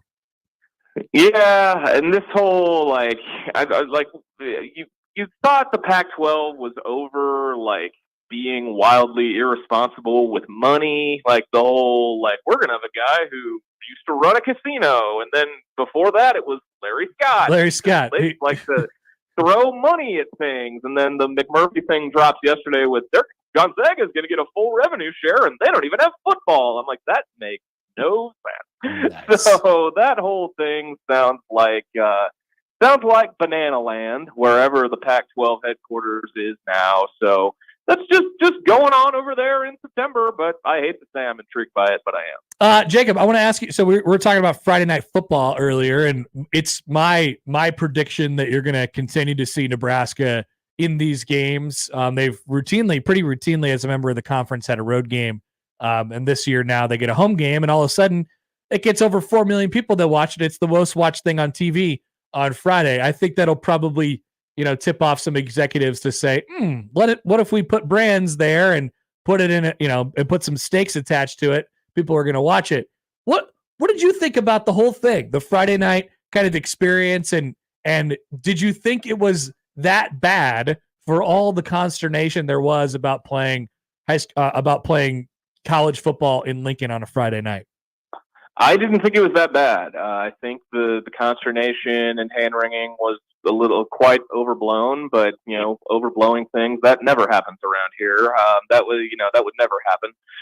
But I liked it. I enjoyed it, and obviously the TV numbers speak volumes. The fact that that was a full student section 2 hours before kick and still a full stadium, speaks volumes. And then it was easy for me getting in and out of Lincoln, and I didn't have any issues with traffic, or I didn't hear any horror stories about anything either. So I'm pro. I know that may be a hot take, but I was a fan of it. Would you rather? Okay, now this is just a preference thing, and take the TV ratings out of it, and take whatever game, just specifically time slot. Rank your favorite football kickoff time slots for you out of 11 a.m., 2:30, night game on Saturday, and then throw Friday night too. Rank those 1 to 4. Ooh, that's a good question. I think 2:30 is my favorite. 2:30 Saturday gives you time beforehand, gives you a little bit of time afterwards, depending on whatever the night may bring you. I think second would be Saturday night. I've always been a sucker for night games, especially night, hyped up night games. I mean, I'm a sucker, man. Even if I'm getting back to my apartment at 1:30 in the morning, I just driving back. I'm with you. I'm with you. It's as hard as it is, and it's taxing as it is on the day. The environment is really good. So I don't trade it usually. Definitely. And then I think Friday night may be third, and then 11 a.m. Saturday morning is fourth. I think that would be my ranking. Interesting. Yeah. I don't know that I disagree with you too much. I'm really curious to see how this Friday night thing comes along. And I think the quietness you're hearing afterwards from Nebraska fans, obviously they lost the game, so that puts a damper on it. And, you know how people are with, if you wear bad uniforms in the game and then you lose at them, they're like, all right, banish it forever. I'm sure people will be like that with Friday Night Football, but I don't know. I get the sense that people actually enjoyed themselves quite a bit, and it was unique and different, and maybe you can get one of those once every couple of years. Yeah, and I enjoyed being able to not really do a whole lot and just watch college football all day on Saturday, personally. And I know some people are like, a loss on Friday night makes me not want to watch college football the rest of the day Saturday. I enjoyed just being able to flip around, to watch USC Michigan in its entirety, watch that Colorado Baylor game. I mean, I enjoyed that. I support it. I mean, I wouldn't want that every week, but I think a one-off every couple years or every once in a while wouldn't be the end of the world. Let's just one or two football questions here, just in particular. Okay. How do you get over what has plagued Nebraska for a long time and appears to still be plaguing like them? Did you think that Nebraska was over the kind of shaky stuff in late game situations, or we were obviously still waiting to see it because we hadn't seen a close game yet this year? And were you surprised by how that piece of it turned out on Friday night? I don't think I was. I didn't think they were over it yet, and I'm going to sound eerily similar to how Rule sounded yesterday. It's almost like I wanted to be a coach at one point, but you can't believe that they're over things that have plagued them until you see a different result, right? Like, you've got to go out and do it. Like, you can try to think and prophesize and the equation of how you get over it, or where's the voodoo doll, or what's going wrong. But at the end of the day, you just got to go out and do it, and that's how you get over it. Is proving that you can do it. You don't have to do mental gymnastics or anything. I mean, it sounds more straightforward than it is, clearly, as evidenced by the last 10 years of Nebraska football. But at the end of the day, you just got to go out and do the damn thing. Which is more likely to bounce back? Nebraska's ability to run the ball or Nebraska's ability to stop the run? Nebraska's ability to stop the run. Agreed. I think the defense has more known commodities on it. And I had questions about some parts of the defense coming into the year, but I think that at the end of the day, stopping the run with the guys you've got on the D line, or even what we've seen from guys like John Bullock just being everywhere and just being a force.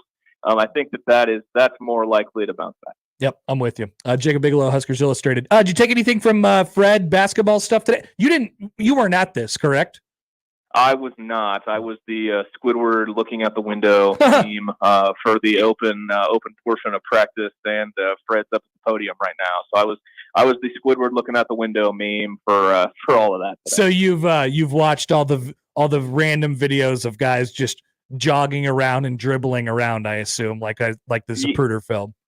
Yeah, I was doing Zapruder film breakdowns. I assume they were running 3-man weave, some real hard hitting stuff on the open portion. I'm sure I need to go frame by frame, find the magic pass or whatever they got in the half hour that was open this morning. So is this right? A week from now is Big Ten basketball media days. Is this true?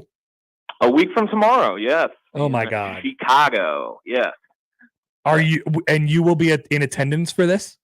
I will be in attendance. This is disgusting. This is as disgusting as it gets. I don't think it gets any more disgusting than going to Big Ten basketball media days. Hey, someone's got to go, right? And someone's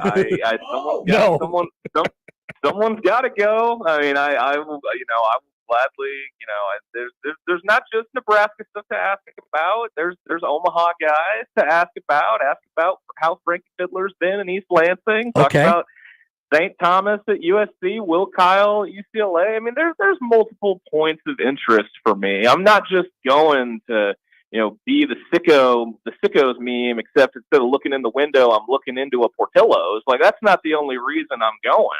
But there's multiple points of interest for me, and it'll be a good little quick midweek trip. That sounds good, though. I would definitely get an Italian beef or a hot dog or a Chicago dog. That actually might make it worth it if you could. Are you driving or are you flying? I am flying. Okay, so, that's good. And I've learned that my hotel is close to a Portillo's. Hell yeah! I haven't been to Chicago since I was like 13 years old. It's been a while, but I'm not going to be there that long. But we'll make the most of the trip. Going to Rosemont. Rosemont is where I'm reading the email now. I'm just reading over this for the first time. It's at the Donald E. Stevens Convention Center in Rosemont, which I'm sure is home to many historic events in the past. Yeah, it's oddly convenient that it is also right across the street from O'Hare, so people can get in and get out. It is awfully convenient that if you look up the location on a map, you'll see the big O'Hare Airport right across the street. Okay, you kind of convinced me. That doesn't sound so bad. You just get off the plane, you go to get some food one night, and then you come back. Like you don't have to go into the city. You don't have to get an Uber anywhere. You just show up and it's there, and you fly back. That's not bad. Yeah, it's pretty straightforward. Pretty straightforward and simple. All right. Well, we'll talk to you next week. We'll get a full breakdown. Full preview of the event. Can't wait. Yeah, full synopsis of my trip to Chicago, timestamps, everything. It'll be like a basketball practice plan, except it's my travel plan. That sounds good. You always appreciate the time, Hap, and we'll talk next week. Yep, see you later. There's Jacob Bigelow of Huskers Illustrated, the Stretch Big podcast. Ooh, boy. It is 40 minutes away from Mr. Beef, the restaurant that inspired. You're not going there. The Bear. You're not going there. No. That's a long haul in from O'Hare to downtown. In that region. Long haul. Unless you want to get on the train for a while. A while. Yeah. That was always the pain in the ass from having the Big Ten Media Days downtown. You get off, you take your morning. It was a chartered media plane that acted as the Southwest 8:30 a.m. flight out of Omaha into Midway. And then people would go their separate ways depending on, how much they were splurging for travel. But myself, Josh, you know what I'm doing? I love trains. I'm getting on that train. I hopped on the train. The conductor was alive, and we zipped on into the downtown. Yep. Huge pain in the butt to bring radio gear on a elevated train. Oh yeah, sure. Not fun, but it was done several times. All right, we'll be back. Thanks to Jacob, and he'll have a great time. Oh, it's this will be right up his alley. Great for him. Yep. Back after this on 1620 The Zone.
ZZ Top brings the Elevation Tour to the Metro October 1st, Jimmy Carter's 100th birthday. How will you be celebrating? I think you should go to ZZ Top.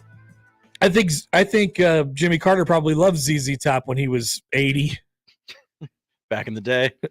Liberty First Credit Union Arena. And we have tickets. We have tickets, period. Not question mark. We have tickets, period. So we're going to be finding some ways to get them your way throughout the week. Or if you'd like to go to the show, 1620thezone.com has more details. You can listen to Sharp Dressed Man live, Liberty First Credit Union Arena. All right, phone call. Here we go. We got random Mike on the line. This is the perfect conclusion to our wacky show today, Mike. How are you? Hey, appreciate it. I've been thinking of a word that, correct me if I'm wrong, but our football team uses it a lot, the standard. Say it again. The standard. What's the word again? The standard. Oh, yes, the standard. It's kind of a motto. Am I right? They use that a lot. They got to meet the standard. And I was just thinking, who met the standard in that game the other day? And Dylan. Do you agree with me that most people thought the strength of the team were the coaches on the defense? I mean, really across the board. Certainly. That's really high quality. Am I right? Oh, yeah, for sure. Were you kind of shocked just watching that? I mean, if the defense in that game is just okay, like mediocre, they win the game. Yeah, I mean, like I think we could overdo it, Mike. Like I don't think they were horrible. Like they weren't as we've seen worse defenses. You know what I mean? But no, they weren't. They were not even close to their standard. That's for sure. Yeah, I think we all expect Tony White to fix it. And I mean, what are you hearing about Butler and how he's doing and the combination of him and White? You hearing much about that? I mean, the only thing going back to camp, the only thing that I heard was that it's the players really like him and they like his like the way he coaches. It's sort of like an NFL style. Obviously, he comes from the NFL. I've heard nothing to suggest that there's anything rocky about that relationship at all. Yeah, and I expect that to improve things. I mean, I just expect them to be a lot better. But, we'll see, because I think everybody was shocked. I think, like Jay Moore, I think he was shocked. I think Charlie McBride was shocked, because I think the defense had aspirations of being, maybe they still do, of being one of the best in the country. Yeah, I wouldn't bury that group, Mike. I think they have the tools in the tool shed to figure that one out. I really do. 20th in stop rate. I would call what happened on Friday a lot closer to a blip than it is a trend. Yeah, I tend to think so too. We'll find out. But is Javin Wright coming back? I mean, and these are things that can really make a difference. Yeah, I don't know. I haven't heard about him in a couple weeks. I think they were shooting for around now, but I haven't heard his name pop up this week. Are you with me that Emmett Johnson deserves to be playing a lot more? Yeah, it's just tough, Mike. Though, like I mean, I want Dowdell to get those carries and wear them down a little bit, and I think Ramir has some things that he could do in the run game that are, those two guys, their strengths complement each other, and Emmett does it all around. Like I think he's done a really good job and can help Nebraska. It's just there's only so many carries to go around. He's averaging like 12 yards a carry. I know. He's been good. It just seems to me he's got that vision thing and the cuts that he makes, making the most. Yeah, he's not that big a guy, although he's put on some weight. So, yeah, I'm with you. I think it is going to be a blip, and it'll be real interesting. But I'm thinking of the volleyball team. They had a miserable loss against SMU, and right now they're playing better. They think the loss is a good thing is what I'm saying. That's a hell of a recovery. This loss might be a good thing. All right, take care, buddy. Thank you, Mike. Well, we got sped up there at the end. Where'd Mike have to go? I don't know, but SEAL Team Nick in the YouTube chat. Stop being sensible, Mike. Say something crazy. Yeah, I know. I thought we were going to really get the cherry on top there. Yeah. I think he got sped. Something must have been happening. I think he got sped up there. Maybe his Broncos order was ready. That's what he was getting a big Bronco. That's what he was He's doing. like, okay, normally I get in this drive-through line because it goes about the same time. Maybe that's his lunch. He's like, I got about 10 minutes here waiting in this drive-through line. And then just didn't happen today. Just spitballing ideas. So I've been asking people this question all week, which has like for the groups that were glaringly, on Friday night, which has the better chance to figure it out, offensive line, defensive line, Nebraska's able to run the ball better, or they're able to stop the run better. I just asked Jacob the same question. I agree with him completely. It's stop the run. I just I'm not totally into the idea of like, oh, you get a pass and don't worry about anything. They'll be fine. But Tony White said it today. He said, they just need to find that edge again. Whatever gets you to that point, and it's unfortunate. Did it take a loss to get him there? Maybe. And they're still going to need him to step up for him in big games. And it's always been a question whether this group was going to be able to get off the field on third down and stuff like that. But I do think they have some explosive playmakers on defense. Bullock has been awesome. I mean, really, really good. And I do think and people sort of proffered the idea that the league has figured out Tony White. I just I don't think it's that simple. That's a little too black and white for me. We love saying that though. We love saying someone has figured out something. They got the book on them. They figured them out. I think there's other stuff that they could dial. I was looking. So I got some numbers for you, Josh. Let me go to my telephone here. I love numbers. All right, so dial up some numbers. Let's see. Blitz rate. First game, 0%. 0% in the UTEP game. That's right. 12% in the Colorado game. 31% apparently in the Northern Iowa game, and apparently 37% in the Illinois game. Really? Dialing it so, up. Huh? So the blitzes, as charted by this stat service, Pro Football Focus, they count a blitz anytime you rush more than 4. Okay. So I felt like Nebraska did not dial up that much in that Illinois game. I feel as if it is a fair thing to say through the first 4 games, I think they've been rather vanilla, just in general. And through the first 2, they were able to create pressure while being vanilla. And I think they just got a little comfortable there. And that certainly showed during the Northern Iowa game, and they got some stuff done on the ground, and Illinois got plenty done on the ground, right? I think there's an adjustment there that can will be made. And maybe there was a thought that the defense could do that just straight up, right? We didn't need to do, but I think the real core of this defense is let's create some havoc. Let's bring some stuff from some crazy angles, throw some stuff at them that they haven't seen before and get to the quarterback. I think they'll get back to that. They can just move furniture. They don't need to send extra. That's the button that I think that they'll press. So I don't know. I'm not worried about the defense yet. Is that fair? Oh, very fair. Very fair. They'll find that edge. I'm a little more, not even schematically, just y'all look tired in the fourth quarter and overtime. They're on the field so much. That's unusual. They were so on the field. Mm-hmm. They were extremely on the field, Josh. Yeah. They need to be extremely off the field. Some more. Would love that.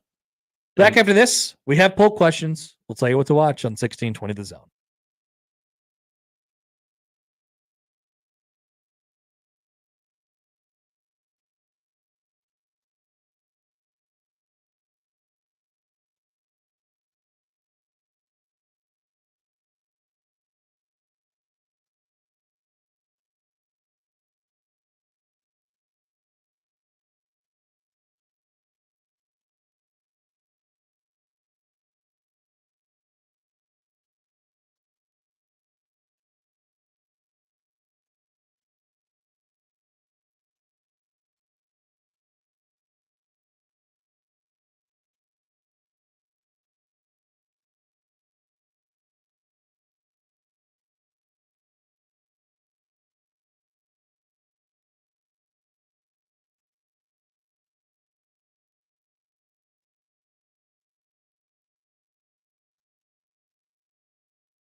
Josh, I'm sorry. I need Tariq Skubal to just have a little blow up today. No, you don't. The bullpen for the Tigers can blow it. Anyone, really. I'll take it. We just go Rays. Why would you bet against Tariq Skubal? I'm not betting against him. I'm not predicting it. I'm trying to will it into existence. You better not bet against Tariq Skubal. Why would I? Why would you I trying to take food out of my kid's mouth, Connor? Why would I fade myself? That Cy Young ticket is gonna cash. Speaking of your kid, he was very excited to show off his Halloween costume. He was really climbing all over you last night. I'm sorry. Well, it's okay. He's a wolf. He had a werewolf. I don't want to give away the secret. He got a werewolf costume for Halloween. And he was all over the place. You can't tell a kid to wait 6 weeks to put on their Halloween costume. No, you cannot. And he was practicing his werewolf noises during our meeting yesterday. It was very, very good for all of us. I was not embarrassed at all. He was asking people if they were interested in the cupcakes from KMTV. I liked that part. He was like, "Hey, would you like a cupcake? Would you like a cupcake?" That was nice. No, we all enjoyed the meeting last night. Okay. For the record. Thank you. Poll questions. Many opinions were given by many people. Is 204th Street one of America's worst places? That is a quote by you in the AM crossover today. Well, guess what, Josh? 80% say yes. It is the most voted on poll question of the day by far. Ton of responses, people agreeing with you. Josh asked this question. Can I get a B-dubs? Just literally any place to eat and get a beer around Werner Park. 56% say no, you cannot get a B-dubs. This is not an endorsement of Buffalo Wild Wings as a restaurant. This is not a paid advertisement. Hashtag ad. Remember that week where everyone was saying Tuesday? Couldn't be me. Yes, I do.